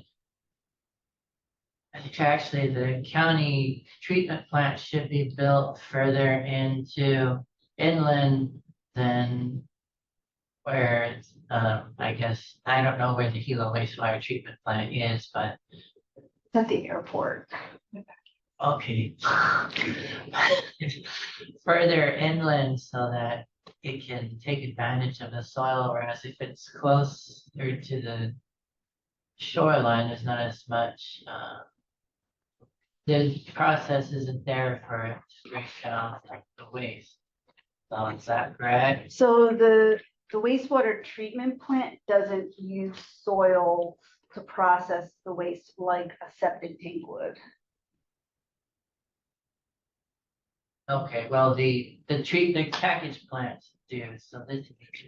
Yeah, and I can't speak to all the details of how the Hilo waste treatment plant works or doesn't work right now, but it's all in-house treatment. They get rid of the solids. They reduce the number of bacteria, and then they release it out into the outfall. So it doesn't go through any type of like soil processing, or there's no wetlands. It's not that kind of plant. So they're relying on whatever's like their internal removal processes are in the plant. Commissioners, Dale Zuko, District 3. You know, thank you. I learned a lot by just watching yours to understand. And I think maybe with the commission, I mean, not the commission, but the DEM, can work closely with, you know, Tracy and, you know, other scientists like her to help develop any plans for the treatment plant and the pump station. Yeah. I honestly don't know if the plant where it's located is within the 2-meter sea level rise area. It seemed a little, is it gonna go that far inland? I don't know. Pump station or anything. Yeah, no, I mean, all those lines need to be those low pressure systems. Thank you. Chris, did you have a comment that you wanted to make? Chris Barber, wastewater division. The only thing I was going to note is, just so I understand this correct, so essentially, Tracy, kind of what your study identified is, yes, we do have you know, waste from on-site disposal systems and the treatment plant increasing our nitrate content and polluting the nearshore waters. But what I also heard is there are some clear areas that potentially our study could say, you know, hey, these areas are not good for septic systems for whatever reason, whether it's sea level rise, whether it's not the right soil type. But then there are other areas that septic could be recommended as one of the alternatives because maybe it's not impacted by sea level rise, it has soil, whatnot. So is there research that is maintained by your organization that would kind of have those recommended areas, or is that something that is being done with the Act 217 group to kind of identify where septic would be good, where it would not be good, you know, that type of thing? So Tracy Wigner here, we only worked in coastal communities at sea level. I know that the state has a cesspool prioritization tool that they're using to rank locations statewide. I do know soils in that. I don't know if those groups are recommending which areas could stay with septic tanks or not. I'm not part of those working groups, but our group specifically hasn't focused on that. But the state might be looking at that. I'm not sure. I see Commissioner Beats over here, just to touch on that really quickly. So the state, I believe, used 12 different indicators for their prioritization tool. The soil composition I know is one, as well as elevation, but was not tasked with identifying technology. It was another working group that looked at technologies and different types of systems. Commissioner Beats. Thank Yeah, you. just Jim Beats, District 1. Just to add to that, there are soil scientists and geologists at UH Manoa that's been working on that in terms of the soil types within the state that are more absorbent, I guess is the right term to use, especially for nitrates and phosphates. Those studies are few and not well published relative to this question. It's an area that needs to be investigated more thoroughly within the state because we have so many different soil types, and that should be a high priority for the cesspool conversion committee.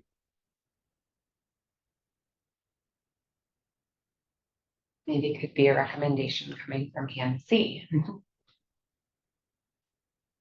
Yeah, I had just a couple of comments, follow-ups that I wanted to bring up is, while soil type is discussed a lot and the geology underneath, also looking at the actual engineering and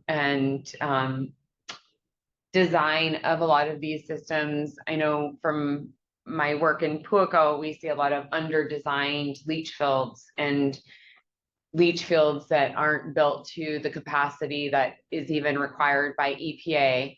So when you start to throw all of these components in that, the soil type doesn't exist here in Hawaii, or we don't have the elevation and our geology is complicated. And then we also build infrastructure, or have throughout history, allowed infrastructure to be installed under the legal capacity is concerning to see all of the layers, and also makes it very complicated. One question that I had was, as we see this impact specifically to the shoreline, the major protector of this shoreline is also the coral reefs. And what kind of damage to coral reefs are you guys seeing along these same shorelines with these sewage indicators and this sewage component? Tracy Wigner, we only looked at that at Puuko specifically, and we were taking water samples like at the reef level. We did find evidence of wastewater much more diluted than at the shoreline, making its way to the reefs. It also seemed that at one of the locations, it was down by Paniao, and I think this was just sheer luck, where we sampled, it looked like it was very enriched in wastewater coming from a sewage treatment plant. And if you look at the map and you kind of follow where that station was and you go up slope, that's where the Manalani sewage treatment plant is. They used an injection well. Now, I can't confirm that what we detected came from the Manalani, but it looks like it's coming from both the OSDS, along the shoreline. It's the homes, further offshore. It's a combination of the two, but the wastewater is much more diluted there. We did see poor indicators of coral health, algal overgrowth, in response to where we saw the wastewater. So it does, and studies have shown that when there are local stressors to the reefs, like wastewater, it makes them less resilient to larger things impacting them, like warming oceans, ocean acidification. They can't fight that. Bleaching events. it's just much harder for them to bounce back when there's a local stressor on top of that. And Puko definitely has been one of the hardest hit areas with bleaching and hasn't really recovered from that. Yeah, I believe they're down 7% coral cover. I don't know Or the latest some, count. I think it's somewhere around 7% coral cover currently. And I think in the past, it used to be more than 50%. 40 to 60, yeah. depending on the place, yeah. Thank you. Any more questions? Please, yeah. Question is from Sue Arnson. Can UH use EM, effective microorganisms in toilets, to reduce sludge? She's referencing the Alibi Jinky project. Tracy Wigner, I don't know. I don't know anything about that effective microorganisms and whether that's effective. The alloy with skinky balls. And I know they've done some of that down at Little Kalani. And it's not like a super controlled study, but it did not appear to be reducing the muck at the bottom of the pond. Great. Any more questions? Thank you so much for your time. I think this is really important to just, bring up and make sure we're up to date on current research and studies. And the community was concerned when the newspaper article went out. So it's good to have opportunity to speak with you. Thank you. Thank you. Yeah, thank you. Okay, I think that wraps up our presentations. We'll go ahead and move on to the number 1, which is the action item. It says the commission will decide whether, this is all new business. Commission will decide whether to issue a letter to County Council and the Department of Environmental Management to provide evidence, comments, or recommendations regarding the County of Hawaii's emergency proclamation issued for the Hilo wastewater treatment plant.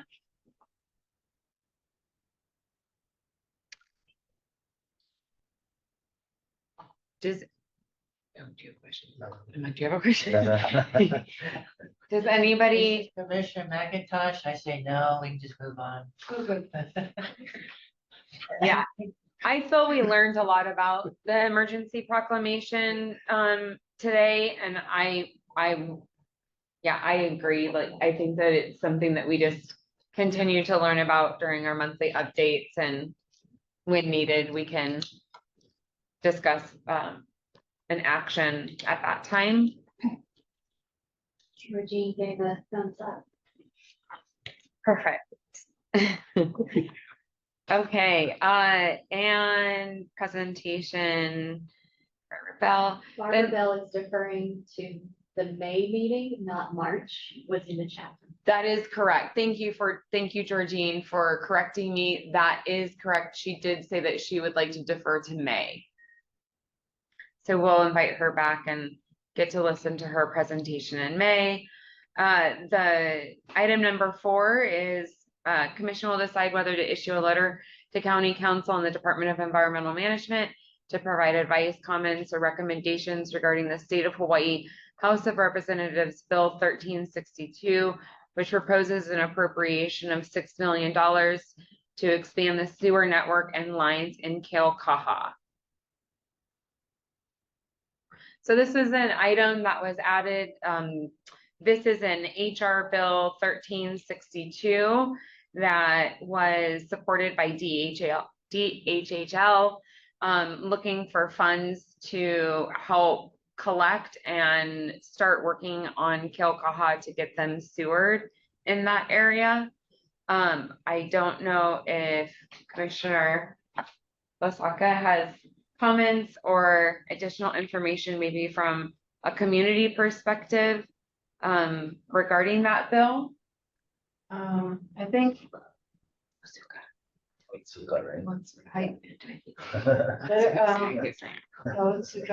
District 3. I think they're looking at further discussion statewide before they do anything as a pilot. So yeah, not sure on that. Okay. Would anybody, yep, Commissioner Adams. Georgine Adams, I didn't, understand, looking at the bill, where the money was coming from.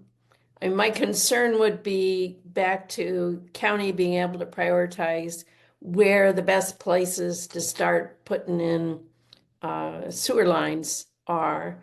And what pot the $6 million is coming out of, and how is the state going to, on a rational, county-driven, hopefully, party basis, decide where the money should go and how much money is there. So I'm not sure if the 6 million, if I remember Ramsey saying it was $1 million a mile for sewer. They got 6 miles. I don't know. So it's kind of, how's it fit with everything else we need to do? Is that the best place to do it? Or is it special money that's sitting in a DHHL pot that they can spend however they wish? I just don't know. Okay, the funds are general revenue funds from the state. So they're asking for state funds to be able to sewer. This is a current bill that I think it would fit within that bucket of, legislative abilities from the commission. So I think it's more of, do we want to, as EMC, support this bill 1362 and maybe just include it in our next month's legislative updates if we wanted to also support other legislative bills? That would be another option. No, District 3. On that, Georgine, best place to start is Kilkaha, my district, because we have the wastewater plant behind us. We have the pump station in front of us. And given the information from Dr. Wagner, where should we start then if we don't start in Kilkaha? We're more. My district is District 9, where Puaco lives. So where does Puaco fit? So no, they need money too to be able to put in sewer. So I'm just saying, what is the method for picking where the money goes? How much money is there? Is there a process other than whoever happens to, push the hardest to get sewer money? And I just don't know. So maybe your district had an organization or some entity that can help you folks answer that. For us, DHL is our, and Kilkaha is most impacted, because Puaco doesn't cover, well, I don't know how many people live in Puaco, but that would be your concern. But for me and Kilkaha, we are in Hilo. So it is a big impact on where the money should go. And rightfully, because I said the wastewater station is behind us, the pump station's in front. And we get all, from what I understand, all the waste comes down to the pump station to go back to the wastewater treatment and back to us. So yeah, I think it's important that we start in Kilkaha. So I just wanted to make clear, thank you so much, commissioners, that we're not debating who gets money and who doesn't. That's, there is no bill for Puaco that is requesting funding. There is currently Bill 1362 at the state ledge that is looking for $6 million to help DHHL and Keaukaha. So it's not up against Puaco or another community. This is just a specific bill for DHHL to move along, trying to take care of their lands. DHHL was also not included in the prioritization tool, but Keaukaha, due to the impact, actually has been included. So I do know Keaukaha has been prioritized amongst the state of Hawaii for accessible conversion. Commissioner Beats. Do we know, because I read that and I wasn't clear, do we know why $6 million? I think The first ask is like 20.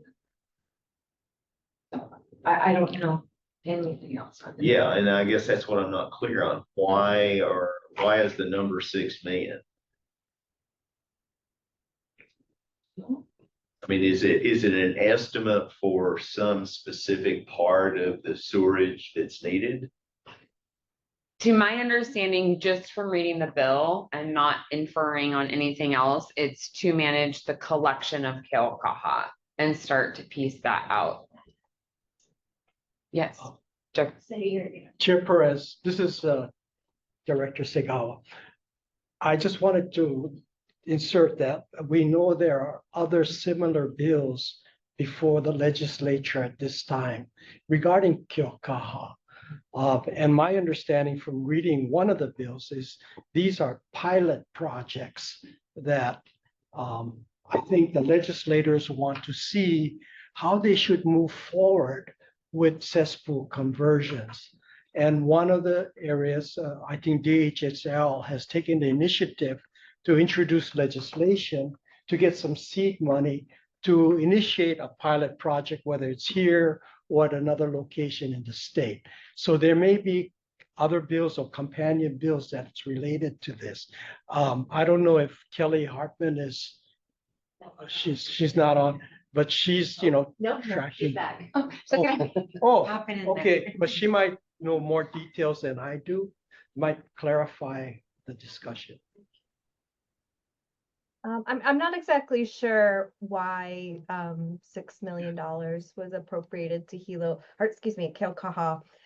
There is a similar bill where it's identifying 2 communities, one in Eva Beach and one in Keaukaha, $6 million each. So I just assumed they had a budget estimate for specific projects they want to target. And they're also trying to target communities where the construction can happen at a rapid pace. The funds will get appropriated July this summer, and then they're looking for reports prior to the legislative session, 20 days prior, which put it in December. So this is something that would need to happen and be reported on in 5 months. So it's a pretty quick turnaround. Looking at the other Keaukaha bill, this is just my analysis. I just was asked to look at it yesterday.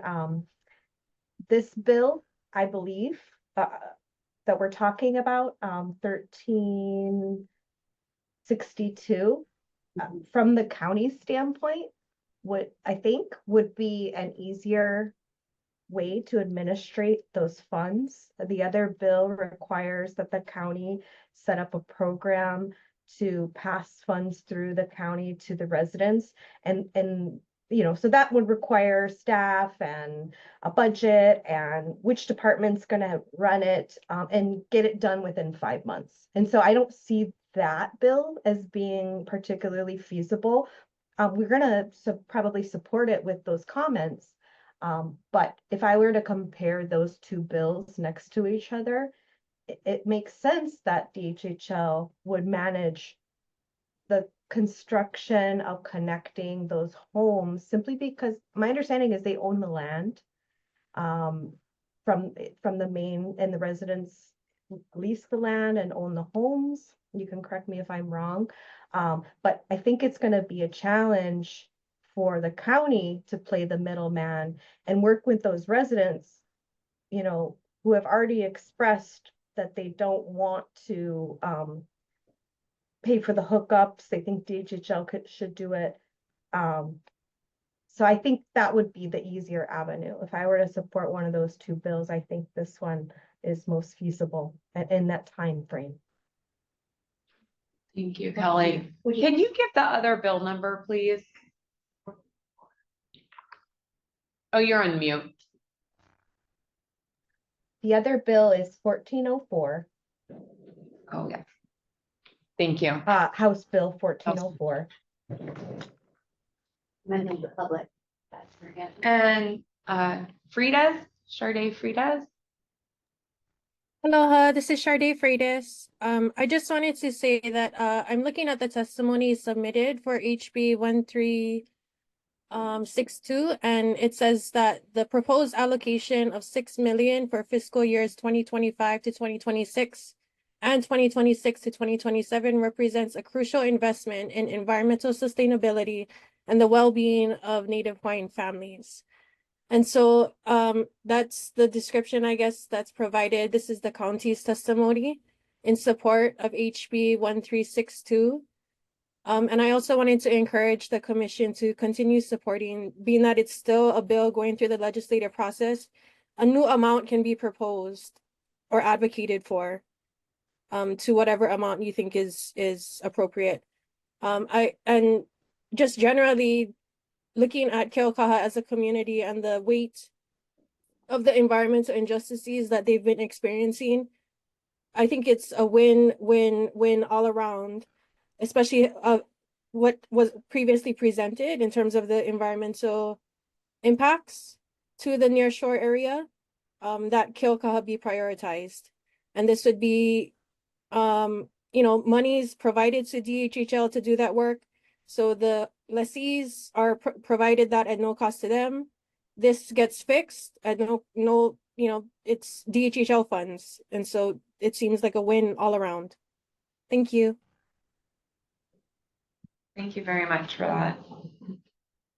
Do we have a motion?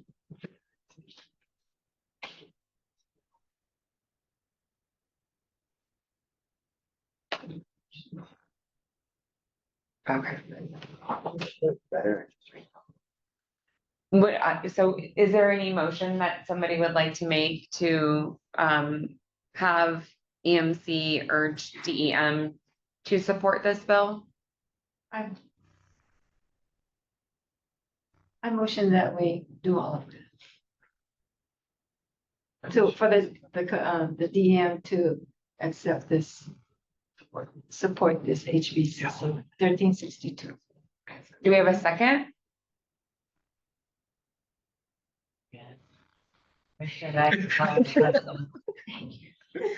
we have a second. Is anybody have comments or open for discussion? Kim Beach District 1, I'd have to read the bill again, but I'm not clear what it states. The 6 million will go for specifically. Yeah, it's 2 paragraphs. Oh, it's 2 paragraphs. It's very concise. Well, where did they come up with the amount? Because when I read it, it was blank and the date was year 3000. So that's a process within bill development. Most bills that are have any kind of funding attached to them will be entered in with like a blank amount, and then not be appropriated or not kind of figure that out until further along in the ledge. Use it to fix the sewers.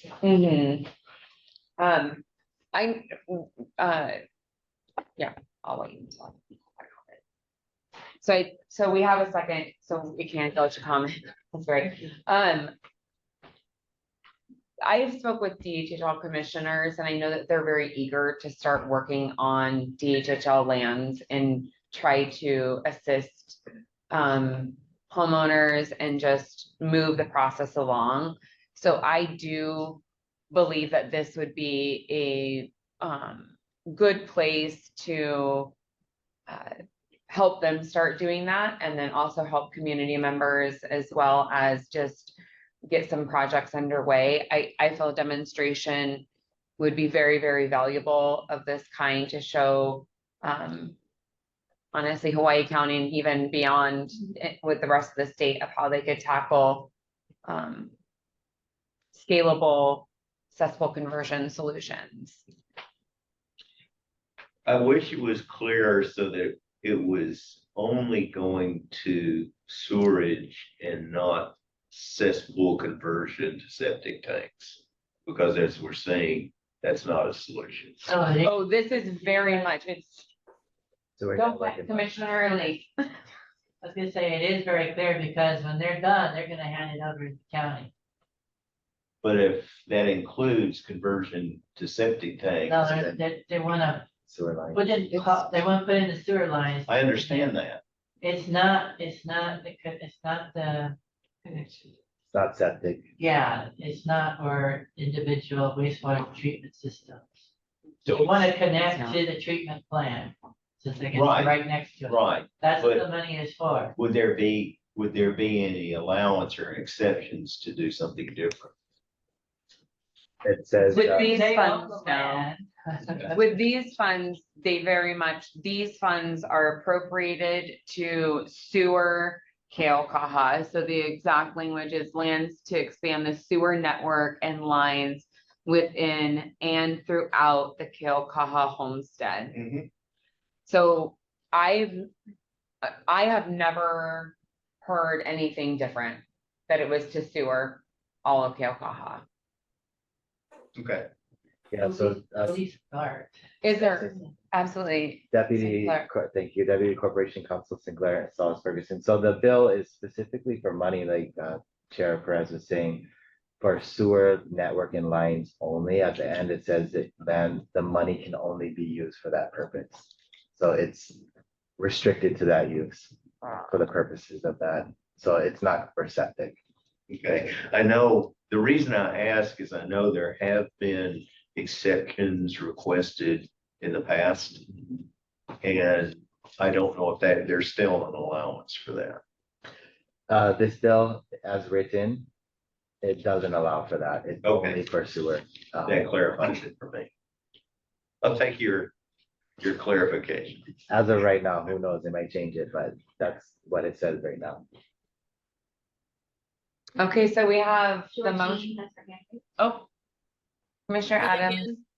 I guess I would also like to ask in terms of the integrated wastewater management plan, does this fit?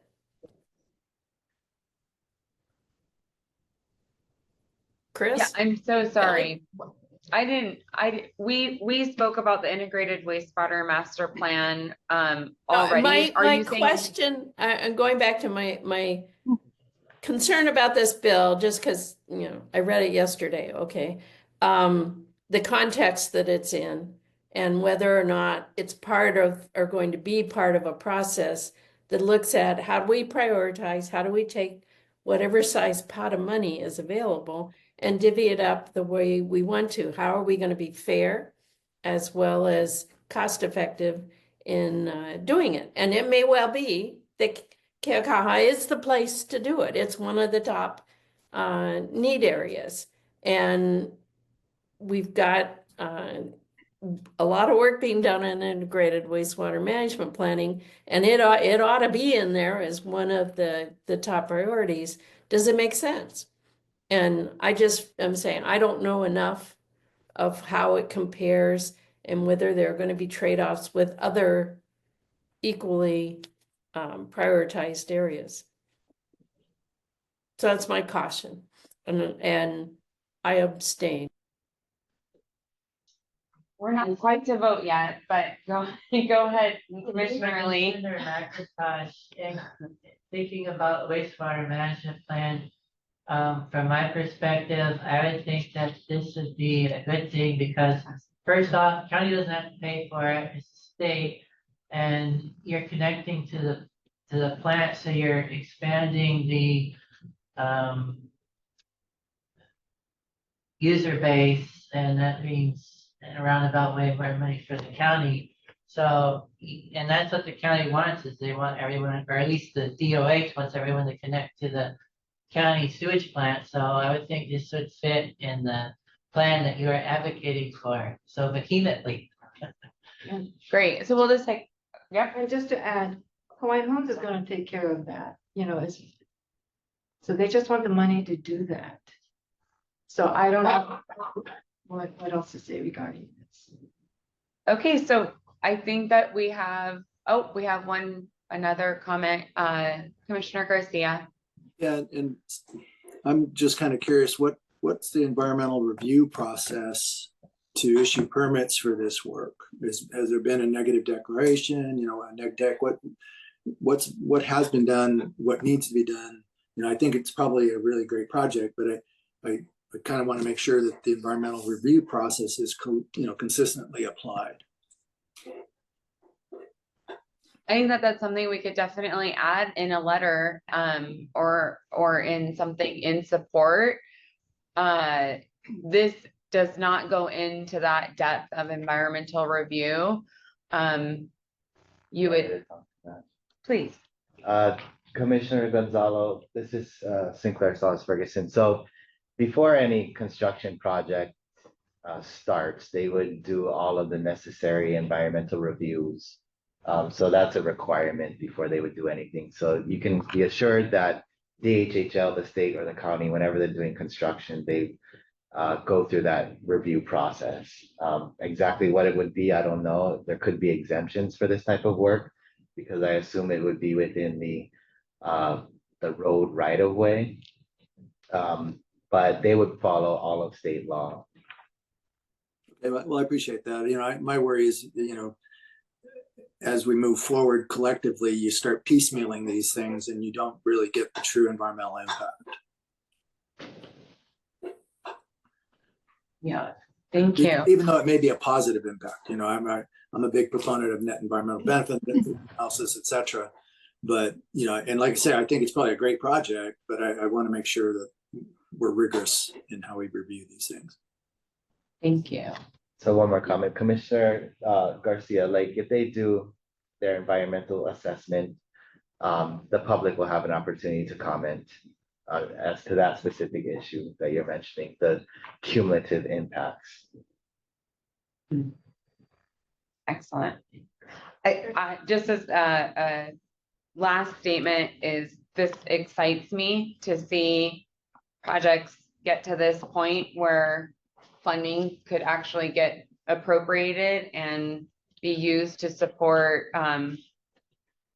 improvement of sanitation overall and improve better practices on our island. So I'm pretty excited about that. But I guess that without further comment or questions, we do have a motion on the table, and so I just want to just tell them now or put it in a letter. we could ask, but I think that, I'm always like for a letter, but that's just me. Would we want to officially write an official letter and submit, or would we want it to be a verbal support? For right, correct. We have to come back and vote on the letter again. You could somebody could make a motion to amend the motion to either provide the advice, comments, and recommendations via a letter or verbal right now.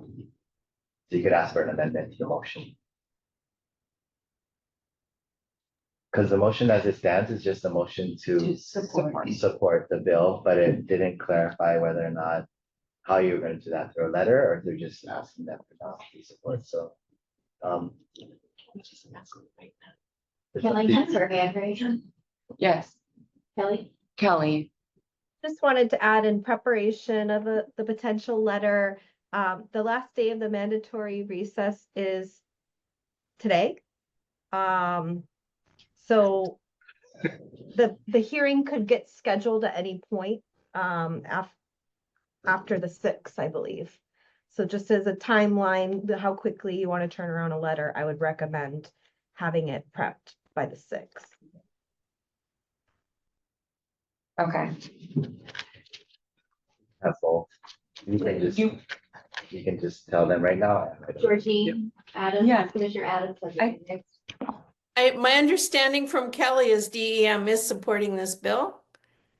And you know me, I didn't do a lot of letters. Just telling him, he's right across from you. Yeah, we're okay with you supporting this bill is sufficient. If you want to write letters, go. I love letters, so no. And I'm happy with bullet points. I'm happy with bullet points too. If you guys don't want to write this formal letter and you have a few things you want to fire off at the top of your head, we can quickly incorporate them into testimony. That's easy. Chris Barber, do you want to comment? I was just going to throw something out for the commission. So when the sewer system does get constructed, and if those lots become accessible, maybe something in the letter to legislatures that the commission might want to consider is including some language to help the residents afford to connect to the sewer. Because once the sewer is there, there's additional cost for the residents in terms of the connection. And jurisdictionally, the county does have the jurisdiction once a parcel becomes accessible to, number one, require connection, and number two, fine if connections are not gotten. So, I would just include some language to help fund connections to the sewer.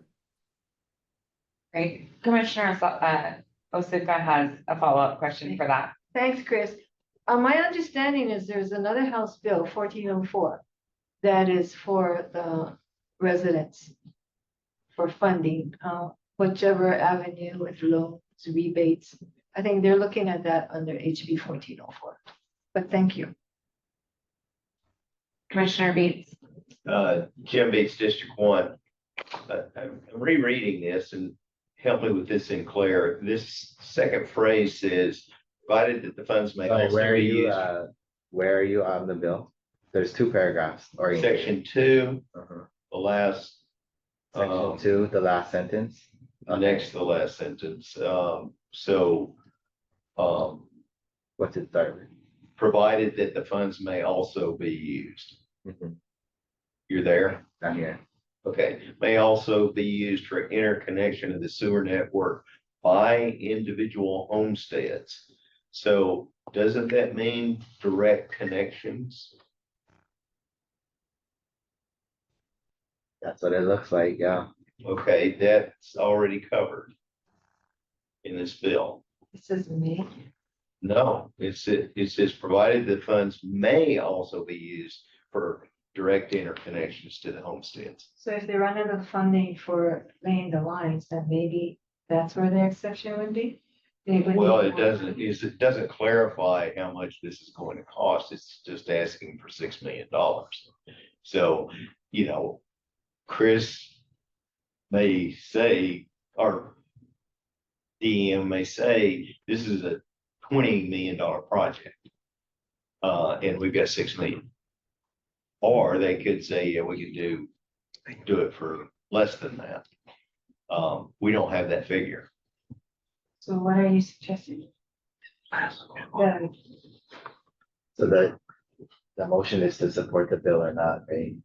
Yeah, right now, I think the motion is that we support, that the commission urges DEM to support House Bill 1362. And so if we wanted to just leave it as that motion that stands on the table, we could do a verbal support now. And if we wanted to include this for more discussion next month, that's if this carries through to next month. It is a timeline. It is a timeline question as well.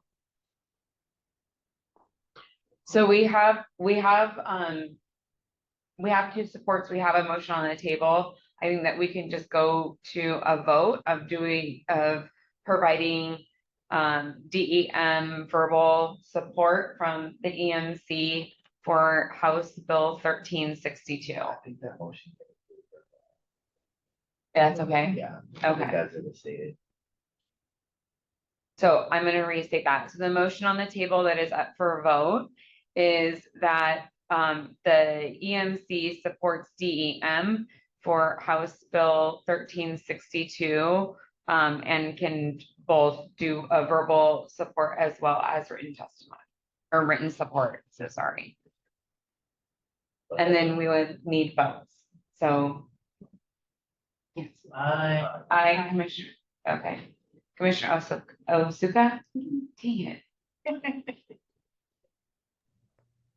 Aye. Yes. Commissioner Lake? Aye. Commissioner Bates? Aye. Commissioner Garcia? Yes. Yes. Okay, and Commissioner Adam? I'm gonna abstain. I don't feel like I know enough. Okay, and I say yes. So the motion passes. For support. Kelly has her hand raised. Kelly? Kelly Hartman with DEM. While I have Sinclair on the line, I wanted the interpretation of that language, provided that funds may also be used for interconnection. So does that mean that these funds can be used for residential connections? Or does it mean that provided that future funds are going to be provided for residential connection? I'm not understanding that language. Yeah, I mean, it says you can also use it to connect homesteads to the sewer line. So Thank you. House, yeah, and House Bill 14, Oh, for 14, what is it? 04. 1404 gives monies to Honolulu and Hilo for pilot programs for homes to connect. Yeah, but that one has the county managing those funds opposed to DHHL, which this bill is for DHHL. Okay, thank you. Thank you. Commissioner Bates? Yeah, Jim Base, District 1. The way that I read this, Sinclair, is that DHHL could, because it says may, also use for residential connections, just hold all of this money for residential connections. But they needed to put in the sewer lines before they connected to the residential. No, but they could wait until the sewer lines provided, correct? They need to use it for the fiscal year 25, 26, so they have to use it. Well, then they'll never get to use it. Well, it'd be Right, good right. to know too, that, you know, the sewer line that was was put in Deshay. Hawai'i Homes paid for Yeah. that, and they laid the lines. But it's So not we finished. voted, I'm so Because sorry. we're waiting for. I'm gonna Yeah, stop, we're- I'm gonna stop the discussion just because I don't want it to go out of order and we have one more item still to go. And I feel like the director has somewhere to be right now. And so I want to make sure to keep it moving. But I have marked this for future agenda items to keep a pulse on this and then pull it up to the legislative update. So we'll continue discussion for these bills next month. But on to item 5 of new business. Commissioner Osuka will update the commission regarding a draft letter concerning staffing issues at the Department of Environmental Management. Thank you, but I think Tiffany, you got this. I put it in testimony. Okay, so it's in there if you want to read it. I have a copy here if you want me to read it, but you know, it clearly states and in summary, the different ways we can look at hiring, getting people into the DEM, you know, and looking at different ways. And I know Chrissy, I've spoken with her and she's already started communicating with the different, you know, colleges and workforce development people to do just that. So you can read it in my testimony because yeah, it feels like we're in alignment now with this administration to actually address the shortage problem that we've been facing for years. Thank you.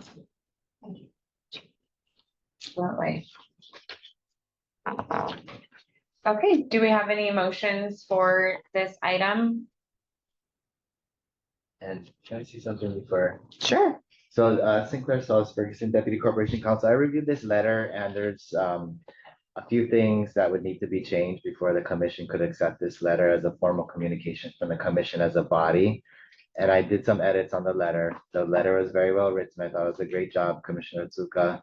Just a few technical things, and I'll just rattle off a few.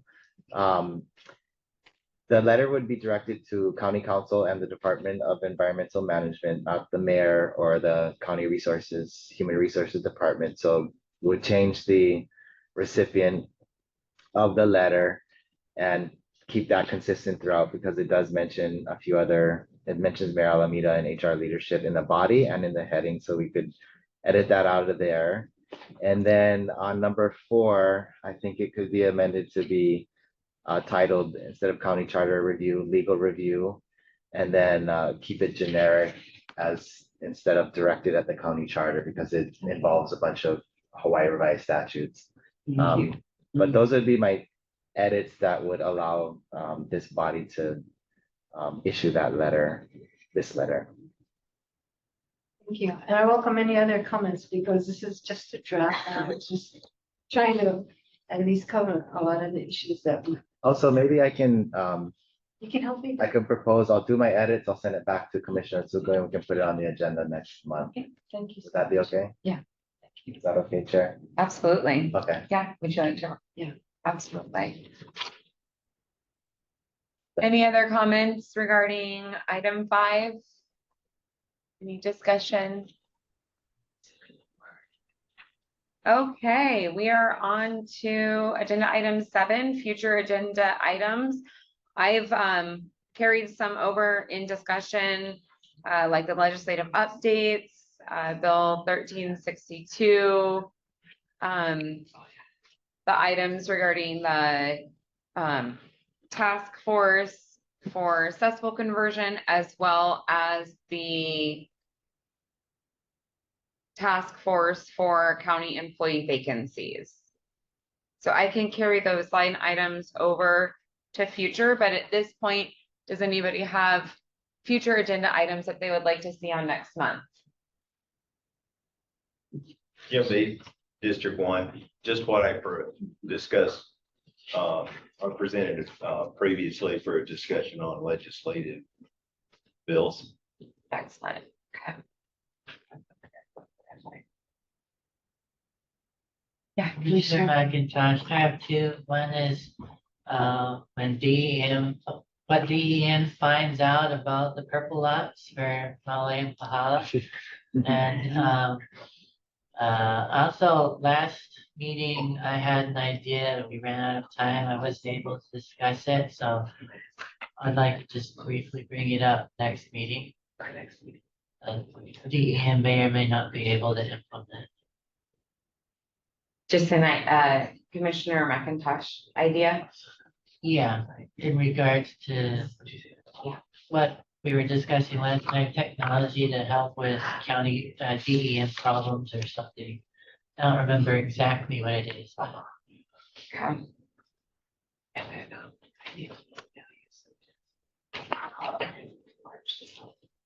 Oh, okay.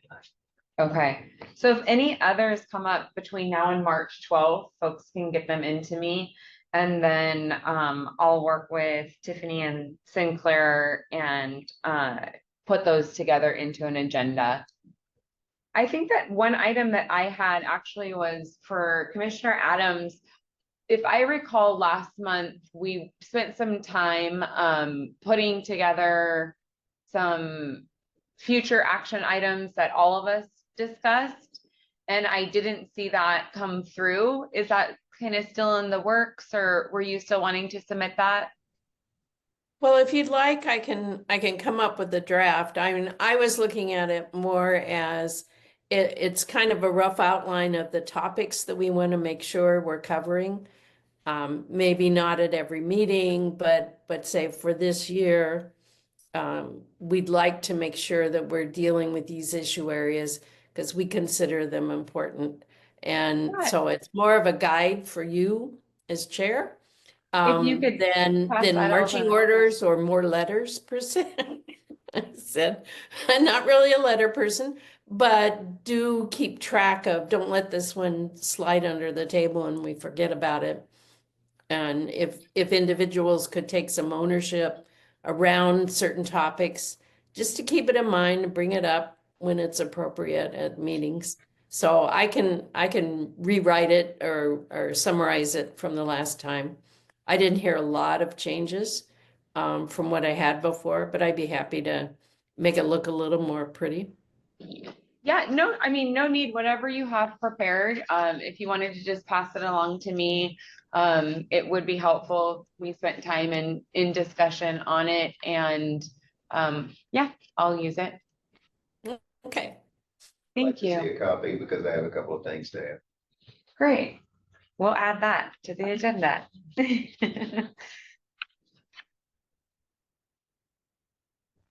Okay, so if we don't have anything else, so March the 12th, if everybody can get, anything that comes to mind to me by then.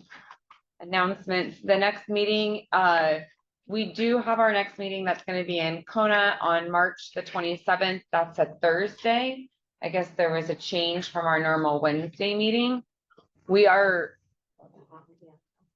Oh, a holiday. Okay, a holiday on the Wednesday. We are super tight for quorum. So basically, until we have seats that are filled, we all need to show up.